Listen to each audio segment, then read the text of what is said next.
Alright guys, and welcome to Dope Check, episode number 73. We are back. Couple of weeks off, but there's lots happening over the last couple of weeks. We've got Rostermania updates, we've got Optic Halo situations, we've got big reaction to what might be going on at Atlanta FaZe, but also bit of drama with 100 Thieves. Nadeshot getting into some serious controversy. Are they running out of money? What does that mean going forwards, given the fact that last year they had to take a year off when it comes to paying decent salaries and make it a big team? This year, they formed a great roster. Will they be able to keep it up long term with all these roster rumors still circulating? Gentlemen, it is a pleasure to be back. Don's living room is sorted. Trey's back from Italy. Don, how's it going? Chilling, I'm chilling. Living room, we're making some progress. We still got to mount the TV. But I got my GameCube. I got my PS. I got all my consoles in the little entertainment system. Started school. My 2 classes, I ain't gonna lie, there's like no work. So it's kind of nice. But second week of school, back in school. Yeah, that's about it. Doing the same old shit. Just here. I'm excited for Borderlands 4 though in a few days. I know it's not CoD related, but like I'm finna go crazy on that game. So that's one thing I'm really looking forward to. Besides that, here to have a great show. And yeah, that's it.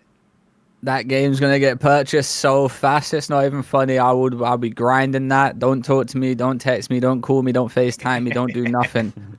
I will be locked in on Borderlands, one of my favorite game series of all time. Yeah. But yeah, I'm back from Italy. You know, I've been back for a while actually. It's not really like new tech or anything like that. Listen, I've just been chilling, playing with some friends, you know, here and there, you know, make sure I stay strapped just in case anyone wants to pick me up for next year. So, I've been playing a lot of CoD recently. Actually, I'm not gonna lie to you. I've been playing a lot of CoD. I saw a tweet, Trey. I saw a tweet. You were fuming. Yeah, where's Ninja? But it's back now. Oh, is it back? They fixed it? Yeah, they put it. Yeah. It took them 5 days as a AAA gaming company to figure it out, but they managed it. They managed it. We're supposed to run the World Cup with Zuma that we'll get into, but obviously they broke the game 2 days before, so that's been postponed, and no one really knows when it's going to come back because everyone that was like the only weekend everyone's not busy. But we'll figure it out. I'm captain, or not captain. I'm a manager / coach of Team UK. No one's making any money. I'm just gonna let me know. I'm not salarying my players. They're just gonna let that be known. No one's getting salaried on my team. We're there to win. You know, no slacking. But the show's gonna be fire today. I've seen the list of what we're gonna talk about. I'm gonna stop yapping and hopefully we don't yap too much so we can just get through it and you guys enjoy what you hear. So yeah, enjoy. Damn right, let's get right into the business, baby. We'll talk about the Nadeshot thing in a second. I wanted to start with a couple of things around the world of CoD. We're going to begin here with the Call of Duty movie, ladies and gentlemen. So, it appears that Activision, they thought, how can we basically make even more money? And the strategy is, okay, can we sell the rights to the, let's say, IP that we have? Now, they did this with Halo. I'm sure some of you guys in the chat or listening after the fact on Spotify, YouTube, whatever, have watched the Halo series they made. Most people say it's pretty ass. Like, very ass. So, all I'm saying, and apparently Paramount made that one too. So all I'm saying is zero expectations for this, really. What are they going to do with it? Is it going to be like one of those old school Modern Warfare storylines, soap, you know, Captain Price? I think that'd be pretty fire. They could just take one of the existing campaign stories. I saw Hitch said, what about you just make the Black Ops 1 campaign and you just run it back? Would like effectively just make that into a film. I wouldn't complain about that. You could do some other things too. But yeah, is this going to be good for CoD? I guess that's the question. It's probably not going to make much difference to the competitive scene. I did see Hex saying that he'd like to see an Optic logo or a FaZe logo in there somewhere. But let's be real. The people that are making this film, they've never heard of Optic. They've never heard of FaZe. Yeah, hell no. Go ahead. I'm sure Paramount Productions are going to put Optic Gaming and FaZe Clan in their movie for a Call of Duty war game. I'm sure. What, we run around with fucking CDL operators too in that goddamn movie? Hell the fuck no, we're not. We ain't Sly cancelling about or anything like that. We got. Listen, I hope it's a fire ass movie. I can see it being a good movie if they take a good Call of Duty. I swear to God, if they start flying around with jetpacks and shit, I'm a loser. They never do it though. That's the like. I've seen like a good amount of video game turned movies like Resident Evil. I've seen like damn near every Resident Evil movie. I just saw the Borderlands movie, and me and my girl, we thought the Borderlands movie was like, it was a decent watch. It wasn't literally like horrific. Like it was like a 6. Like, but all the people who are like fans of Borderlands are like, this shit is god awful. Y'all should have just took Borderlands 2 and made it a movie, right? Like they never just take the game. They never do it. Like I can't think of one like video game turned movie where they just take the game and then they just copy and paste it into a movie. Like they never do that. So then everyone who's fans of the game are always disappointed. Like the diehard Borderlands fans were like, this is the worst movie of all time. This shit is terrible. They didn't include any legendary weapons from the game. They only included one. Like this shit's gonna be mid. The best outcome for this is just make it a good, decent action movie. Make it a 7 or a 6 out of 10. That's the best thing that's gonna happen to this. I love Borderlands, but I refused to watch a movie when I saw Kevin Hart playing Roland. Bro, Kevin Hart didn't do bad. He didn't do bad. Yeah, but that's not my point, brother. Roland in game is a big motherfucker. He's tall as fuck. He is. And then they fucking cast the smallest guy in the planet. Well, it's just because Borderlands is funny. You know they do their like comedy and shit. Yeah, but they try to make it like a comedy. Borderlands is a funny game. Borderlands funny game. Yeah. I respect it. Kevin Hart ain't playing my Roland, that's for sure. I feel you. I'm just saying, even Resident Evil, right? Like, there's so many Resident Evil films, and I actually like them. But the people who are fans of the game, people think Resident Evil 4 is like one of the best ones, right? They don't just take whatever his name is, Leon, and just put the whole game into a movie. That's why people are just like, these movies are okay. Like, this shit is all right. You know what I'm saying? I haven't seen Fallout. I know Kenny is a big Fallout fan, and he said the Fallout show is good. I'm just talking about movies. I know the Halo thing was a show too. I'm just talking about video game movies. I've seen a good amount, and they never just, Borderlands 2 is the best game of the franchise. Let's just copy and paste it into a movie. They never do that. You know what I'm saying? So that's all I was saying. Not trying to argue with y'all. I just heard, that Penguin Zero dude, doesn't he own a esports org? Yeah, or something? Moist Esports or something. I watched all his reviews. He said Assassin's Creed he said he's on a journey right now to watch all video game movies. And the Assassin's Creed movie is the worst movie he's ever seen in his life. Like, I believe people it. like the Assassin's Creed game. The game is solid, right? Like, so I'm just saying the best thing is gonna be a 6 or a 7. That's my opinion. Like, that's a good outcome. I'm gonna be real with you, Don. I put the Assassin's Creed movie on to fall asleep to. Bro, it can't you know be what I'm saying? It's one I've of never those. seen it. I've never seen it. Listen, I tuned in for the first 20 minutes, and I was like, I could fall asleep to this, so I did. Brandon says they won't make it based on the old school campaigns. It's not politically correct or woke enough. They will make their own story, very woke and check boxes.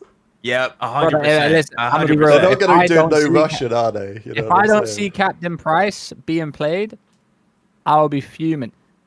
And I promise you that if it's someone dumb playing it, like I know you got the tweet right now, obviously that was a troll from Reality UK, but I swear to God, if I see a fucking Dwayne The Rock Johnson coming out for it, right, it's so good. Or who's the other motherfucker that, if I see John Cena or...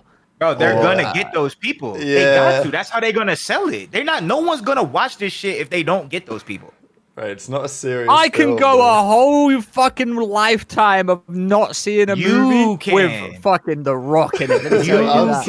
You can. America, they can't. America love these motherfuckers. The majority That is audience true. is gonna love these people. But we can't put The Rock in a CoD film though. It don't hit the same. Like the voice actors for these guys, like Barry Sloan, are like they're real serious actors. They could actually bring them in. Oh, nah, they if not they gonna wanted bring to, they ain't gonna do it. But Bro, you know, they Liam could. Neeson, he'd be a good, he would be a good Pascal. cop. Yeah. Bro, Liam Yeah, Neeson's that's like what- 72. We gonna get Adam Sandler as like Makarov or something like that. Nah. They're not gonna do that. That's OD. Listen, apparently The Rock's last role was like his best performance ever. Apparently he dropped he's a load locked of weight in. or He lost- something. I saw He that. lost like 100 pounds. He put the steroids away and just got busy. It's like, what's his name? So- Batista? Steve Batista? Oh, don't yeah, even yeah, get- the don't dude even- in don't- Guardian don't of the even get me Galaxy. started. Yeah. Don't get me No, but started. he can actually act though. He can actually act. Yeah, he can act as a big brute guy. But listen, I need someone that's like, you know, when I watch war films or something like that, I need something that's going to entice me to watch. But Baptista is not going to entice me to watch a goddamn fucking war film. Yeah, we need some raw, Bro. gritty cat. Like this could be. I don't That's- know. Go on, Don. I'll say what I was Oh, I was just saying because Strike said I'm American and this guy's not speaking for me. I'm just saying there's a reason why these guys are the highest paid actors. They're the highest paid actors because they sell the most tickets. The Rock, in the black community, Idris, like the people that are like 50, 60, they got crushes. Like 50-year-old and 60-year-old women or like people taking their kids to see the movies. That's where the money's coming from. They think The Rock look good. They're like, oh my God, The Rock is sexy as hell. Idris Elba, whatever the fuck his name is, the black dude. My mom think that nigga is handsome. He a good looking motherfucker. So she want to watch the movie. Like, I'm not saying these guys are great actors. I don't give a damn about The Rock. I don't ever be like, oh, I'm finna watch Moana because The Rock is the big motherfucking Hawaiian guy. I don't give a damn about The Rock. I'm just saying there's a reason he's one of the highest paid actors because people watch the movies he's in. You know what I'm saying? Like, they're gonna get one of these big name people. Like, they're not gonna get some random motherfucker off the street to play Captain Price. They're gonna get The Rock or some, like, you know what I'm saying? That's just obvious. Nah, I mean, I think Don should be consultant for Paramount on this picture. I think. No, but I'm Don's just got saying they're good-ass already takes. thinking that. They're already thinking that. I already know. Like, We're gonna get we're gonna get Dwayne The Rock Johnson, Jason Statham, and Oh we're just my gonna be locked God. in with we're gonna be locked in with some fucking crazy ass motherfucking dog shit film, and then you know what? Everyone's like, oh, this ain't gonna do shit for Call of Duty. I can promise you, if it's shit, motherfuckers will be like, damn, I'm not playing COD again. What the fuck was that? It could be good if they do it right, but I agree it's gonna be mid at best. The other thing I wanted to talk about I promise here, you, Rab, real quick. I promise you though, if the movie's a fucking 10 out of 10, don't think fucking LAG mates and rockers gonna shoot up in viewers. Let me tell you that. no, they're not. They're not. you don't think they're putting a Yeah. LAG logo in the film? Like, you don't Fuck think that- Hell no. The only people that might have motion to get that in the film is probably Falcons, and that's because I'd pay millions. For Oh, it. imagine Yo, go on, just whack a Falcons logo on the goddamn motherfucking tank, man. AG That'd be all in the crazy. leading role. Uh, The other Listen, thing if they about pick- is, go on, Don. I was gonna say one last thing. If they pick the right superstar, like I don't know, because you know about F1 and shit, Rad, but like, that was Brad Pitt, Brad right? Pitt, yeah. Brad yeah. Pitt to me, he's one of the he's a cool ass motherfucker. Like I know for a fact, all the white women think they want to crush him. Guaranteed, they think he's sexy as hell. He a handsome motherfucker, but he got that aura. Like in the F1 movie, like he was the alpha aura motherfucker. Like I feel like he did a fantastic job. Like he fit that role perfectly. So maybe they could find somebody. Like not saying he needs to be in the Call of Duty movie, but like someone. They could find someone that does it good. Yeah, people But in I the don't know chat nothing talking about about racing, like but Henry Brad Pitt was going Cavill or Tom Hardy or something. Also, it depends on the demographic of the film, right? The audience for the COD film is going to be, like at the end of the day, it's going to be a war film. So, Fedley, thanks for the $5 super chat. We got the Rock in a COD movie as Captain Price before GTS 6 down below. We don't know if it's happening yet. We'll see. We'll see if we get the Rock in. The other thing that I wanted to throw in is because people are roasting the fact that it went to Paramount Pictures. So Steven Spielberg, one of the most legendary filmmakers of all time. Look, we don't need to talk about like Jaws or Jurassic Park or whatever, but he did Saving Private Ryan. He was involved in like the Medal of Honor series and stuff like that. Apparently his son said that like Spielberg is like a big COD fan. I don't know. I mean, look, you know how it goes. They're like, oh, he's a huge gamer. Like he plays COD every day. It's like, okay, bollocks. I don't believe that. But okay, could I believe that he has some interest in the COD franchise? And could I also believe that he's one of the greatest filmmakers ever across multiple genres? Yeah, but apparently Spielberg said to Activision, "Hey, like I'll do your film. I'll make this like an absolute sick war movie. There's not been one in a little while." And Activision were like, "We're not so sure. We want full control of rights, marketing, whatever." So, look, I get it from the Microsoft side, but also it's probably going to be a worse film for it. So it is what it is. Doug, get Doug in the CoD movie, bro. I got a picture of him. Here he is. There he I is. mean, I saw that motherfucker in Sharknado. I'm cool. Wait, Doug was in a movie? You don't He was in notice? Sharknado. What the fuck is that? Oh my god! It's one of the worst films of all time. Ah, shit. So Doug Santa Martin starred in Sharknado. You actually watched it? What, he starred in it? Yeah, he was in the film with Yannick Garcia. They both died in a Nah, y'all helicopter. are fucking trolling me right now. I swear. Oh my I swear. god! There's You no swear way on he your doesn't life, know. Doug is actually in a fucking movie. I swear my whole life, Doug is in a movie called Sharknado. Him and Yannick Garcia are riding a chopper and they both die. Spoilers. What the fuck is it? Where the fuck is that? Where is that movie at? If I play You it, can will search I it get, on Because I YouTube. feel like Will I a get- fake. I feel like a fake I get homie cooked? now at this point. will I get? I mean, I'll How find the it fuck for you. I've never seen monetized for Doug's this? movie? Doug Santa Martin, the fuck have I Sharknado 5.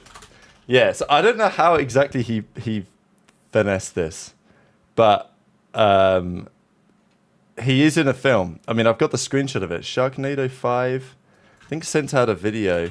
Sensor reacts to my film or something like that. Reacting for my first movie. Here we go. Oh my god, he looks so young. Here he is. All right, here we go, stream.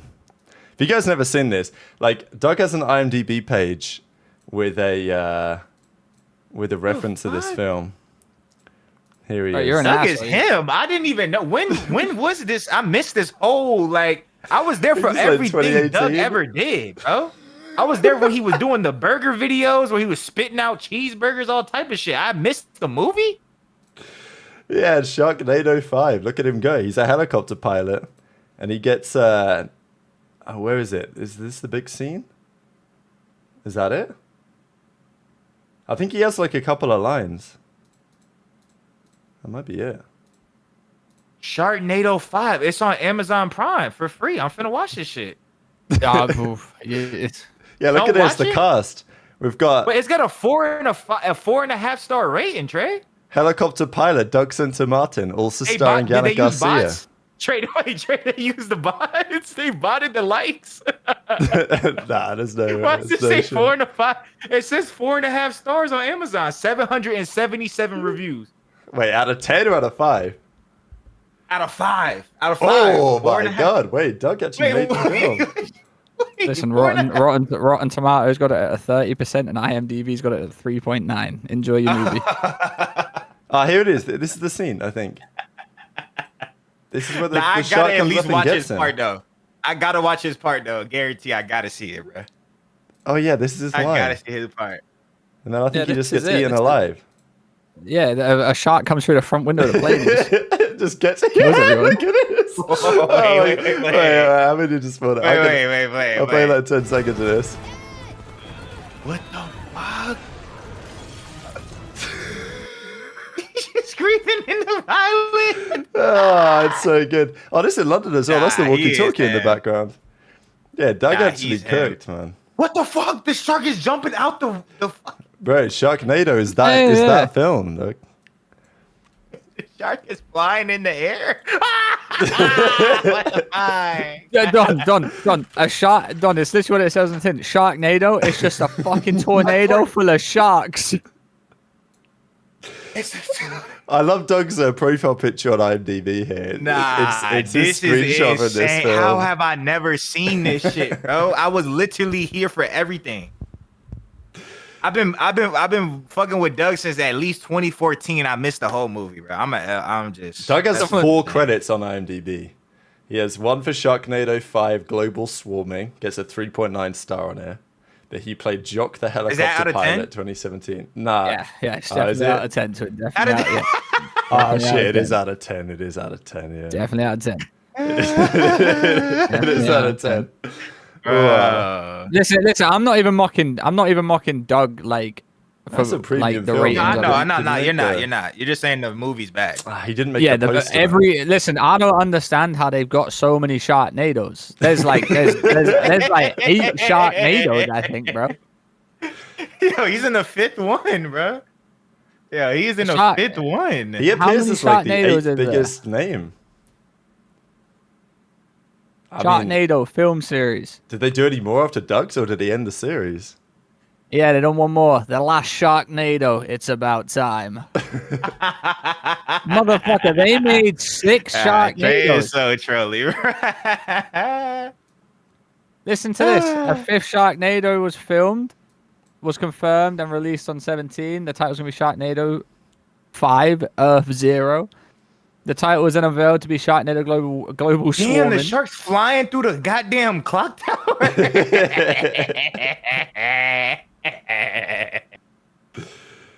That's a Oh, trolly my. ass movie. I ain't gonna lie. That's What the fuck is this? The last Sharknado It's About Time was released on August 19, 2018. A write-up in Bloody Disgusting. In his quest, Finn fight... Nah. That's hard though. I wonder how much he got for that. That's hard though. I'd go into a shitty movie. Motherfuckers want to cast me for some shit movie. Listen, I'm with it. We definitely not hoeing Doug. It's just fun. It's just funny to me because it happened so long ago. That's like 7 years ago, and I've never seen it.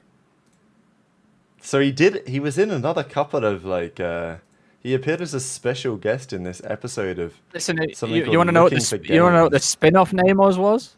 Lava Lantula. Ah, shit. Was it the same director? This guy's made a whole career out of this Wait, shit. what was the director called of this? I don't even know. Anthony C. Ferrante. Ferrante? Yeah, is it the same? Agree. It's the same guy. Oh, this guy. This guy. Nah, has different. Different guy. No way. Wait, this guy Lava has an Lantula, insane though. catalog. It's just a tarantula that terrorizes a city that sprays lava. Wow, this guy's IMDb ratings go crazy, man. Lava Lantula. And it must have done well because they bring out 2. Listen, people must like it, bro. And the second one's called 2 Lava, 2 Lantula. Bro. All right, well, there you go, everyone. There's your film watch for tonight. Get Sharknado 5 up. Ooh, we got to puke Sharknado, man. Because he has a couple of lines, to be fair to him. Like, he actually does have an acting credit. So you got to think that Okay. maybe Holy shit. maybe a background part in the CoD movie. What did you find, Trey? Ian Ziering. He was the main actor of every single Sharknado. Ah, damn. Hey, What's the really? best Wait, he movie? never dies? What's the This be- guy's insane. Ooh. He's not died once, bro. That guy's there to the end.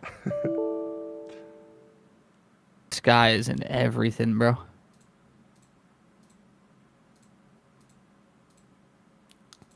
I tried something and it wasn't a good idea. All good. I think we're back, Yeah? but the cams just look crazy. Yeah. Alright, what's good, stream? I think we should be back. I think we're good. Alright. Yeah, we're back, I think. Alright, apologies for that stream. I tried to do something on OBS and it didn't like me, but I think we're back. So all good. Anyway, what's good, Trey? What'd you find? What did I find? Yeah, the main actor. Listen, he's in Lava Lantula. He's in Sharknado. Every single Sharknado. He's made a career. Let me tell you, he's accepting every paid role possible. Do you blame him? Hell no. Yeah, I'm taking that, bro. Listen, he's a good voice actor though, because he does Harry Osborn in the Spider-Man animated series, Batman Beyond. Okay. You know, he's got some shit. You know what I'm saying? He's got some stuff. Okay.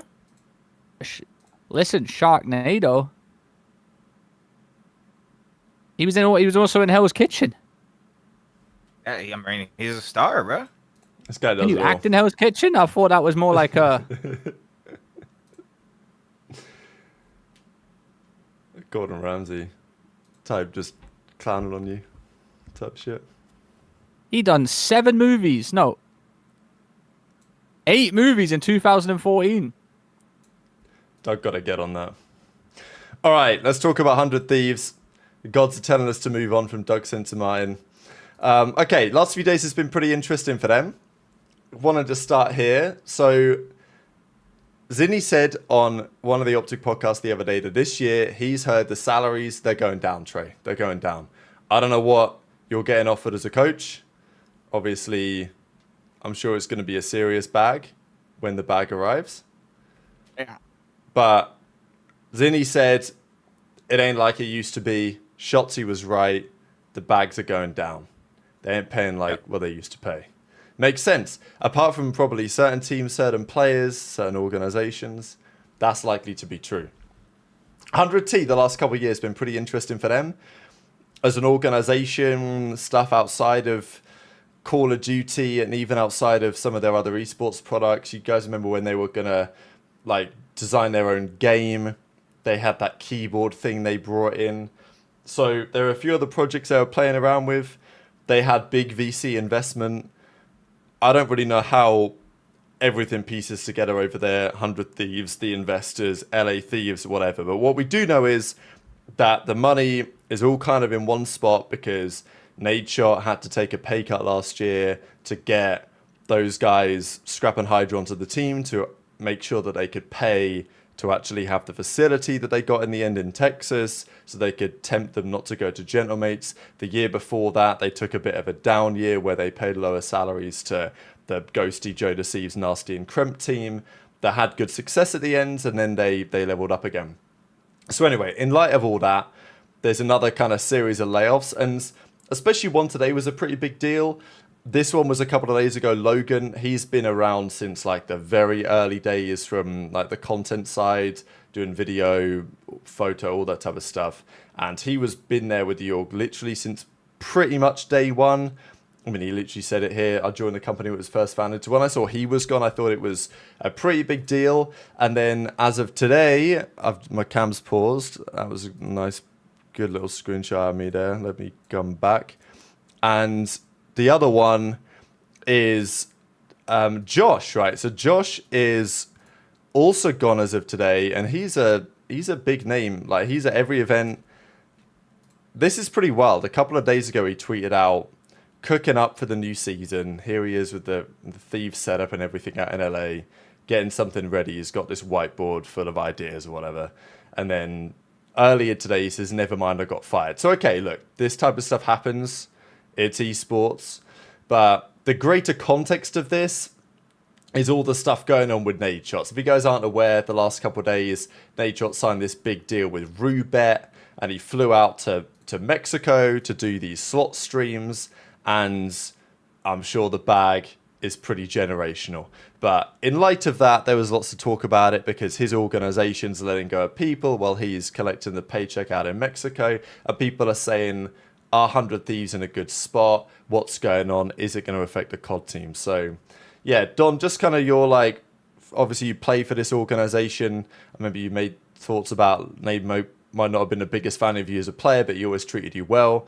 Oh, yeah. So, yeah. They're a great organization. I mean, like they're a great organization that they obviously have money. Like, they probably could have afforded to keep some of those people, but like they're also not dumb, right? And they don't have unlimited bankroll. Like, they still have to make smart decisions and be smart with their money and not just burn money. Not to saying that they were burning money on the people they let go, but their priority is their COD team, and I think their COD team is going to be. It's not like their COD team is broke. I still think, based on like what I know, that they're going to be one of the highest paid teams. So maybe it's just they're the priority, right? We need the COD team we need to pay Hydra and Scrap. They're getting money. Like, it's just, they're getting the fucking bag. They're top top 10, I don't know exactly, top 10 paid players in the league guaranteed, right? Kenny or the rumor team, Kenny and Abizi, they're not finna get no bogus ass money, right? Especially like even Kenny coming off a dog shit year. I'm just being honest. Kenny had a fucking horrific year, but he's also in the 100T Hall of Fame. They didn't give that motherfucker the minimum. That motherfucker got some money. Kenny getting money on. So it's just like the team's getting paid. The team is gonna be fine. I mean, they still have their coaches. It is unfortunate, like when people get let go in general, because I know how hard it is to fucking just make ends meet. You don't even know what's going on. You don't know how many months you're gonna be unemployed. You know what I'm saying? So I know how it is for sure. So best of luck to them. But with the Nadeshot shit, he said this is the biggest deal he's ever had. And I'm pretty sure, I don't know the exact clip. Maybe you can find the clip, but I'm pretty sure he spoke on it. I think maybe he was in an interview with that FaZe Apex guy or something. He said in an interview before that he had like a $300 or $500,000 deal before, like from like Red Bull or something before. I don't know the exact clip. I don't know if anyone in the chat can remember what the fuck I'm talking about, but bro, this deal for gambling is over $1 million. Guaranteed. He quit his CS case shit for this. He was getting like 30,000 viewers. He's getting paid, bro. He's getting paid too much, bro. Like, I know the timing might look bad, but like he didn't get those people fired. You know what I'm saying? He has nothing to do with that. I don't blame Nade for taking a fucking insane deal. And gambling, I know gambling's bad. Like, you know, you don't want to influence it. That shit is fun, bro. Like, if you fucking give me $1 million plus to go to goddamn Mexico for a couple days and gamble, I don't give it. Yeah, what the fuck? I don't think. I don't. It's over. He got paid a lot, bro. Like, if the deal is long term enough, like this is probably an 8-figure deal. Like, you know, maybe he just said it's the biggest, by far the biggest deal I've ever had. That's what he said. I'm not gonna be mad at somebody for taking by far the biggest deal they ever had to go to Cancun and gamble in a fucking Airbnb. He didn't get those people fired. He took pay cuts his own goddamn self. Listen, he hustling. So that's how I feel. It's not like Rubet went up to motherfucking Nadeshot and say, Nade, if you take this gambling deal, motherfucker's getting fired. Yeah. For starters, Nadeshot even anyway, said, I guess, yeah. Bro, Nadeshot even said, bro, you guys still think Nadeshot does anything at 100T? He's there, but like, bro, the motherfucker streams 24/7 now. You already think he's the CEO? What CEO do you know streams 24/7? Yeah, it wasn't really like made official. I mean, Nadeshot did say recently that like he'd stepped down from kind of day-to-day operations. He basically did say it. But, like, he didn't make it explicit until this point. I guess people are going to argue, Trey, they're like, oh, well, if you're taking the Rubet bag, then you should be pumping it into 100 Thieves and keeping those guys on, right? Not how it works, bro. That's not how it works. Motherfucker, like, that's literally like us trying to get Don and us, like, back in Vanguard and saying, like, oh, we'll use our money. Why the fuck should we use our money when we got motherfucking millionaires up there doing that shit? Yeah, hell nah. It's also the job of the company to maximize value for the shareholders. If they think there's better interests in the company, then it is what it is. You think Nade sat there going, yo, Scrap, just got a banging Rubet deal, bro. Your salary's tripling. No. It ain't work like that. Obviously, the timing don't look great, but, like, listen, I'm going to be real. I'm getting sick and tired of motherfuckers spewing some opinion of, oh, that's morally wrong, man. Oh, I'm sure if you got the same deal Nadeshot got, I'm sure you're turning it down for your morals, for life-changing money. No. I'm sure. I'm sure. Motherfuckers. I know. Shit. Throw me a gambling deal right now. Not a moral in sight, if that's the case. Yeah, scrap some Wuskin out in the dying motor, get on a plane. Oh, Scrap and Wuskin having a great time. Great time. Guess why? Gambling's fun as hell. And guess what? Nadeshot said, you know what Nadeshot said? He said, don't gamble. Don't do it. And guess what? Motherfuckers are going to be like, well, he's influencing gambling. No, you're watching him gamble. It's your fault if you get influenced by it when he told you not to do it. It's an interesting one morally. Like, I think from Nadeshot's perspective, like, there's a few interesting things to weigh, right? Like, he was doing these case opening streams for a long time, and he said in a clip, which I thought was interesting, that like the case openings are really expensive, which is true. But go on. Nick Strove makes sense though. You guys took the EWC bag. Yeah, I did see that. I mean, I'd love to have got we paid didn't make by a, WC. We didn't make a dime. Yeah, we didn't make a dime off that. We didn't make a dime. We went out there loving the game just because Eric, who runs FaZe, we love Eric, and I said, Eric, of course we'll go out there. Was it paid for? Yes. Did we get paid? Absolutely fucking not. And Nadeshot already has life-changing money. He doesn't need to do it. Well, guess what? Generations. Yeah, you think Nadeshot only cares about himself? He's got a whole goddamn family. Those guys are on drugs saying that, bro. How much do y'all think Nadeshot has? Like, do y'all think he's a fucking NBA player? Like, do y'all think Nadeshot has $20 million in his bank account? A lot of his assets will be ownership of 100 Thieves, and the value of that is very much flexible. I think Nade's got life-changing money, but not to last him for another. Like, you know what I'm saying? Like, bro, he's got whole kids, family, wife. Like, imagine he just like, you know, disappeared off the face of the earth tomorrow. Guess what? His money ain't going up now. Guess what? It has, so he can sort out his family and even his kids' family and his kids' family after that. Potentially, I don't know how much he's got. I think the only way you should turn down $1 million plus deal is if you got like 15 to 20 million just chilling, not assets, not tied up in the company. Fuck, we got to sell the whole company for me to get my money. I don't think Nade just got $20 million just vibing in the fucking account. Why the fuck would he be streaming 30 hours a day? I think the amount that he took was a significant amount towards his account. Like, I think he probably took, I don't know how much money he got, but I don't think he got no NBA. Like, we're esports. People got money. I know Scum got money. They got money. There's certain people in esports that got hella money. But you got to think about it. All this Twitch shit, you are getting taxed. You are getting supremely taxed off of streaming. Like, this is not no W-9. Like, the taxes come out, bro. These guys are paying literally 45% of their, they got 30,000 subs this month. 45% of that cooked. That they have to pay taxes. They gotta pay. They're in LA for half the time. They gotta fucking pay for. He's got kids. At that point, when you start having children, turning down $1 million deals. Like what? Wait. There's a few things in there. Someone said greed is one hell of a drug. Nadeshot is a multi-millionaire. Minimum 10 million. Y'all don't know that. Y'all do not know that. You don't know how much he's got. Plus, what's the point of just having 5 to 10 mil when you can double that? Do people hate money? Nadeshot built himself into a position where he can make a decision. Like, I don't think he's morally bankrupt. Like, my opinion on Nadeshot is, I actually think Nadeshot thinks very deeply about these type of decisions. I think he will have sat there and done in his head the cost-benefit analysis of what matters more. Because he knows that it's going to be a reputational hit in certain regard. But he also knows that what matters more to him, the future of his family and his legacy, or what people think about him online for a few months. I think he's done that calculation.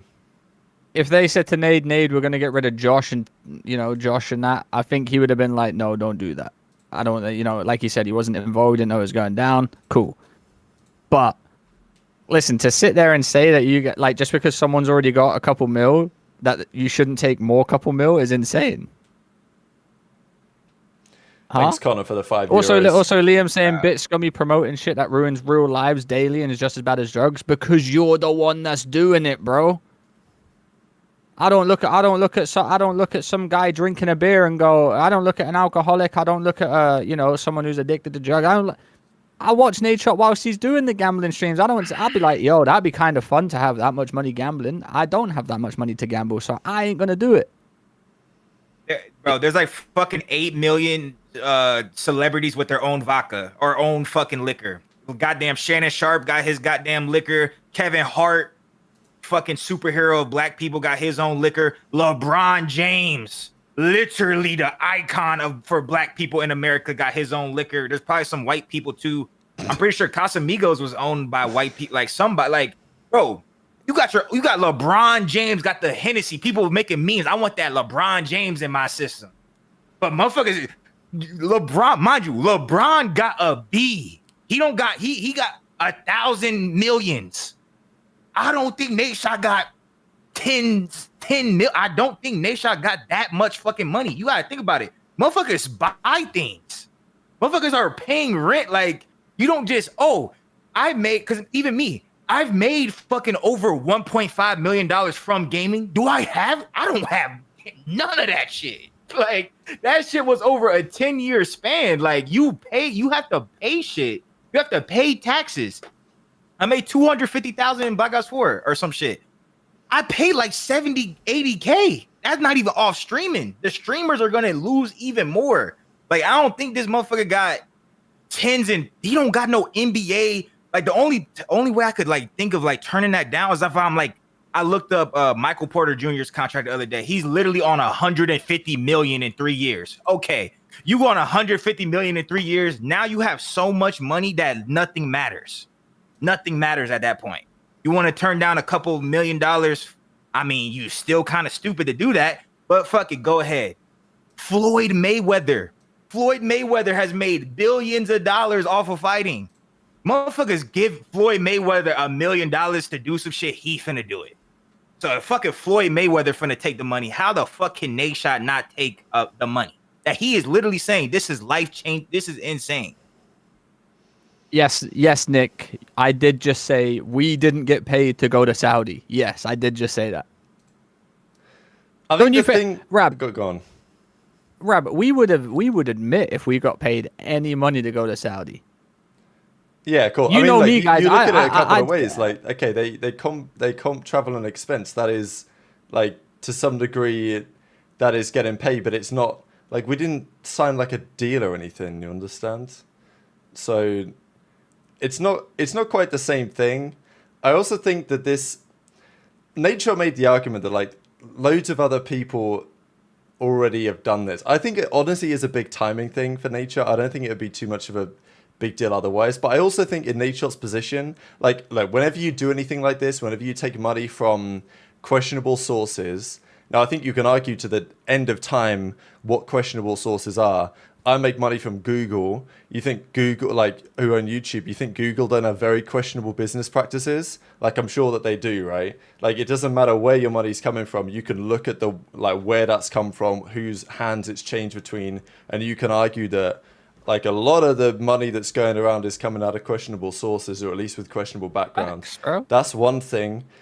But I think as Nadeshot, like he knows that this is going to be divisive, right? It's the same thing for people that go and they get involved in, esports World Cup documentaries or whatever, right? They're getting paid to do this, that, and the other, or, load of the partnerships that go around. They understand that there's moral consequences of that. And I think to some extent, Nadeshot's just got to take it, right? It is what it is. Like, I don't know. If I was Nadeshot, I've made this decision. I deal with the backlash. I accept it. People are going to have their opinions. That's okay. Like, I appreciate all the comments in the chat. It's an interesting debate. Appreciate the super chats as well from Matthew and from Connor. But like, I think you know what you're getting yourself into, right? It's like people. I know there's been some drama in League of Legends because this guy Kadrill, he's like League of Legends used to be a player. He co-streams the games and he co-streamed the Esports World Cup. I think Esports World Cup gave him like a crazy bag to co-stream the matches, something like that. And he knew there was going to be backlash from that. But a lot of that was because he had previously said lots of things that were kind of against that kind of culture. Then he's taken a big bag from it and now he looks like a hypocrite. And then obviously he's going to get backlash from that, right? Whereas for Nadeshot, I don't quite see it that way, right? Like he's been doing these case opening streams. Case openings on CS are just slots, right? Like, I know it's not quite the same thing, but he wasn't getting backlash for doing these case opening streams. And obviously the Rubet partnership is going to be a different level to that. And I know he understands that as well. The way I look at this is I'm like, Nadeshot's thought about it. He's thought about the repercussions. He's thought about the way that it's going to look. And he's made the decision that for his, values and what he thinks is important in life, that he's willing to do it. And look, I can't begrudge that decision, right? But I do think the timing of like his organization letting people go, and people weren't super clear that he wasn't really the CEO anymore.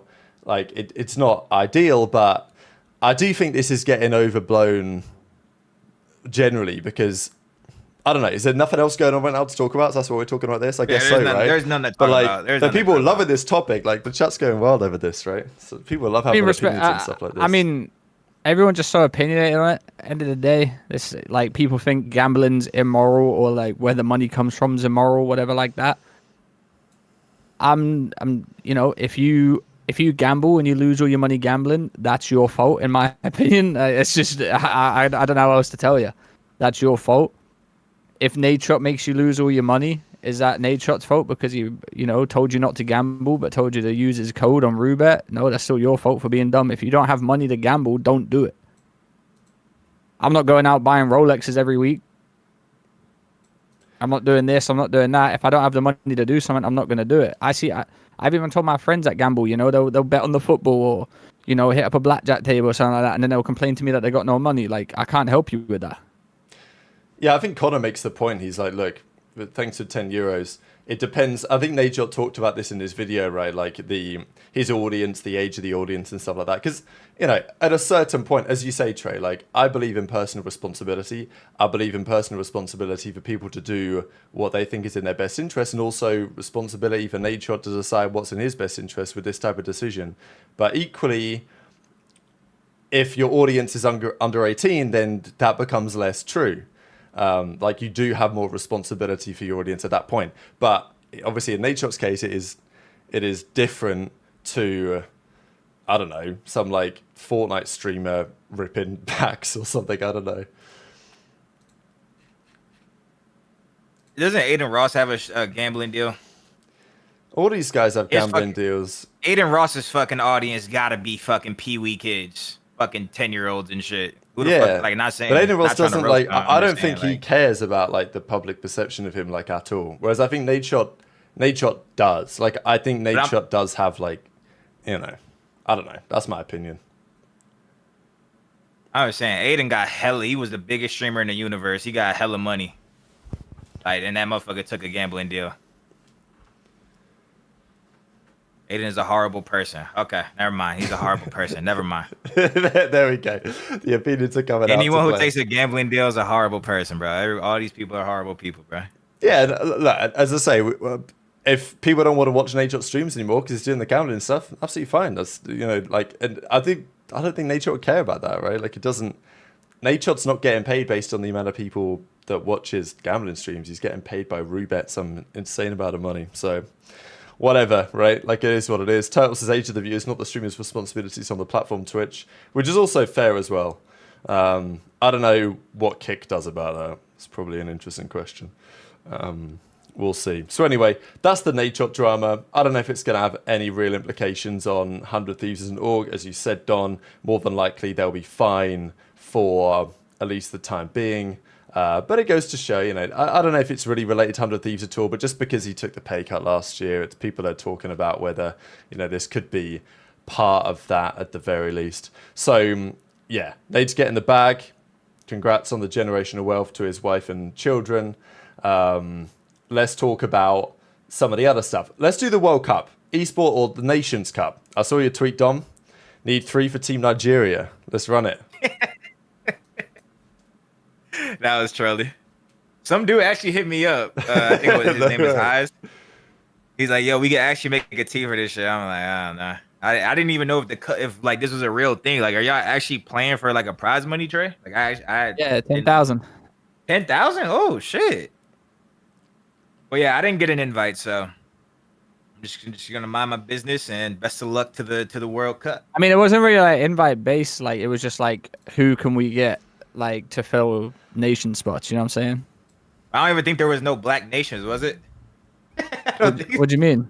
I can read you the list. We got Jamaica. I got it right here. Jamaica. Okay. All right, we got US, Mexico, Canada, India, UK, manager Trey, Australia, France, Saudi, Argentina, Germany, Japan, Oman, Jamaica, Italy, Dominican Republic, Guatemala. Those are the 16. Is that right, Trey?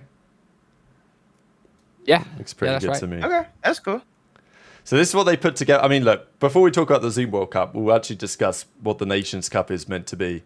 The real one, yeah. Yeah, the real one. We don't know if COD's going to happen here yet, or whether it's going to happen at all, because I think that they've confirmed that they're partnering with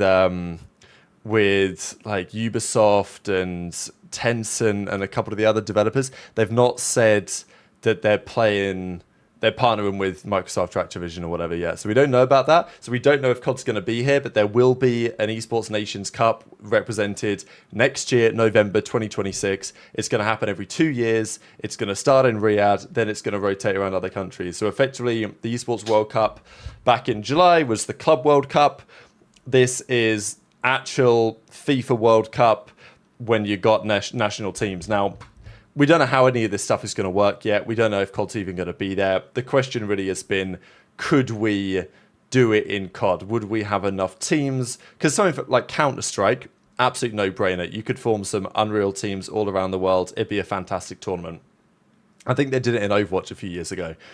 For this, who knows? And the other thing is, players have, let's say, heritage in many different countries. For example, Hook, born in Saudi, grew up in the Netherlands, spent a long time in the States. Who does he play for? Probably he could play, depending on the rules, for a number of different countries. So, for example, Shotzi could certainly play for Mexico, but would he want to play for Mexico when he can probably play for the US team and win the tournament or win the massive bag? He's obviously going to want to do that, you would think. So that's why Hitch raised this idea of having like a team, like a country representative that goes out and tries to effectively recruit players to play for their country rather than others. So that's been what's happening over the last few days. The question, I guess, is, would we have enough countries to make this happen? Zuma was like, all right, let's see if we can put together enough country teams to make the Zuma World Cup. I'm assuming, hopefully, we can get this started again in the next couple of days, Trey. I know there's been some delays because of the issues with the game. But, yeah, I see you're involved. Yeah, it's not going to happen in a few days. It's not going to happen this weekend. Obviously, a tournament like this, you know, it can't just whack it up. I think it has to be maybe sanctioned by Activision at least. If you're using some sort of like, you know what I'm saying? If you're using them to play a tournament with a certain amount of money, I think it has to be sanctioned by them or something like that. Also, it was supposed to be the Saturday just gone, but pretty much the game broke, and then Tommy wasn't trying to have a run, like trying to run something this fun on a broken game. So he asked about being at this Saturday, and a lot of people can't play this Saturday. So we're going to try and find a day that works for everyone. Yeah, I mean, just stay tuned for it. Obviously, Tommy's hosting this. It's a 10K prize pool. I think you guys can see it up there, $1,000 each for first, but I'm pretty sure it's going to be upped or something like that. He might have made something work because this is an old screenshot. Mm-hmm. But yeah, it should be fun. We're just trying to figure out when it's going to be, because it's a little bit of a, you know, trying to get a tournament that's not like, you know, your job for this many players is always going to be hard. So we just got to find the right day for everyone. Should be cool to watch. Definitely interesting. I didn't know it was actually for like money. That's cool. Yeah, definitely entertaining. Yeah, for sure. So the way they've done this is there's a pro who's the captain, and the other three are amateur players, basically, right? Pretty good way to do it, I think, for this. It's pretty cool to see Scrap represented Germany. Like, back in the day, there actually were some, I mean, I don't know if they were decent, Trey, but, you know, you had, like, Gun Elite or whatever. Back in fucking fly of them beat me, bro. Even, like, the Spaniards, the Germans, the French. Yeah, none of them were touching me. They're lucky I turned down the opportunity. You know, they did ask me to play. They said I could play on Team UK if I wanted to. I said, nah, let me hit a Byron. Oh, are you going to be because the pro? Listen, yeah, I was. Because listen, Wow. I think it'd be a little bit disrespectful. That's an honor, man. All right, for one, there's actual European, like UK pros. Two, some of these kids are going to try and make it into the league, and I'm not trying to shit on them as a 28-year-old retired pro to stop that happening. I've been there, done that. Someone else can take reign. I'm good. Wait, isn't Team UK like a real team, damn near? Y'all cheesing? Yeah, You stacked the odds trade? How is that cheese? It's a Bro, good because ass I'm looking team. at Guatemala. Who the fuck? They don't even have a pro. Who the fuck is Evade, DJ Hash, and Corsa? Well, yeah, obviously it's hard to find a fucking even Jamaica. Who's like I'm it's like, hard who the to. fuck are they? Who the fuck is Skill Junior? We're trying to field. Yeah. We're trying to field different like countries. Like yeah, it's fucking hard. Yeah, It is hard. It is hard. cheese right there. Holy. How is that UK cheese? It is UK cheese though. Y'all team is OP. How? What you mean? You got wasn't Henry Pro? Isn't Mythics No. damn near everyone Pro? No. I mean, he played He the damn World near Cup, but yeah. That nigga damn near. Shit. Your whole so team damn near pro. Your whole team is pro, twin. That's a night. That's Trade cooked with this. Mythics damn. Didn't he win like every Challengers Elite last year in MW3? Is he pro? Bro, that's damn near pro. If you win every Challengers Elite versus goddamn, you going up against goddamn. Captain per team, pro players that are in the CDL for more than one stage. I have not got a single CDL player on my team besides Nasty. What's the fucking issue? Nasty ain't even in the That's league good right now. cheese. I respect it though. Hey, I'm not in it, so I respect it. You know It's not my fault. Guatemala can't field a fucking roster. Why the No, fuck did Guatemala get chosen? It's just something different. Okay, all right. I mean, fuck it. If we done it only pros, like we try to get it. Not only pros. You don't gotta do only pros. No, I'm not saying only pros, but I'm saying like where pros are from. Like we'd probably have like a 7-team tournament. Okay, I hear you. Somewhere, one of the Oman players tried telling me Simp was from Oman. You got 0.1% heritage. That's enough for me, man. Yeah, because I'm like 40% white. Like I got some white. I gotta go look at my shit again, but I might have to claim goddamn something. People gotta be all over it though Let me to go figure out who find my they can shit. represent because they're gonna do it, right? Scrap's playing for Germany. We've got the Japanese team. I'm finna Team claim Russia Germany or back some in shit. business again. We've got the Jamaican boys. Nero playing for Italy could form a few. Flames for Dominican Republic. I mean, I think this is cool because it shows that we can find players for different countries. They might not be great, Trey, but we can find them. Look, can y'all see this chat? Oh, nah, it's probably not gonna be clear I enough. can go big screen. You're coming. Oh. Is it Here we clear? go. Ah, shit. Ah, we had it. What? If you move it like slightly further away, it might get it. There we go. There you go. Congolese and Southeast Africa. No, look at the blue part. The blue European. part's the white though. Damn, British and Irish, like 24%. God damn, Don. 33% British and Irish. 33% British and Irish. Welcome to. That's my twin right there. This is a British I ass got show. I got that white in me, twin. 10% French and German. I got that white in me, twin. I'm telling you. Guten Tag, I'm bonjour. actually, Absolutely. I think I'm pretty German, you know. I think I've got quite a bit of German blood in there. I need to have a look at it. Listen, I need to do one of them myself because I know I'm not just English and Welsh. I think know my got- granddad did it, and he had 1% Nigerian. So I'm like 0.2. So I'm like, yeah, I think he actually did. So I think I'm 0.015% Nigerian, 0.25%. Is that Well, enough? I will say this though. Is that enough for No, the no, pass? Do I get the pass?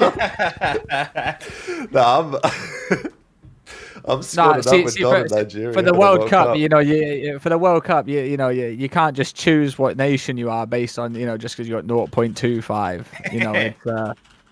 It's more of I'm They- we- 53% subs, whatever the fuck that say. Sudanese? Sub-Saharan African, West African, Nigerian. Oh damn! Don's ancestors were going crazy. I got all type of shit.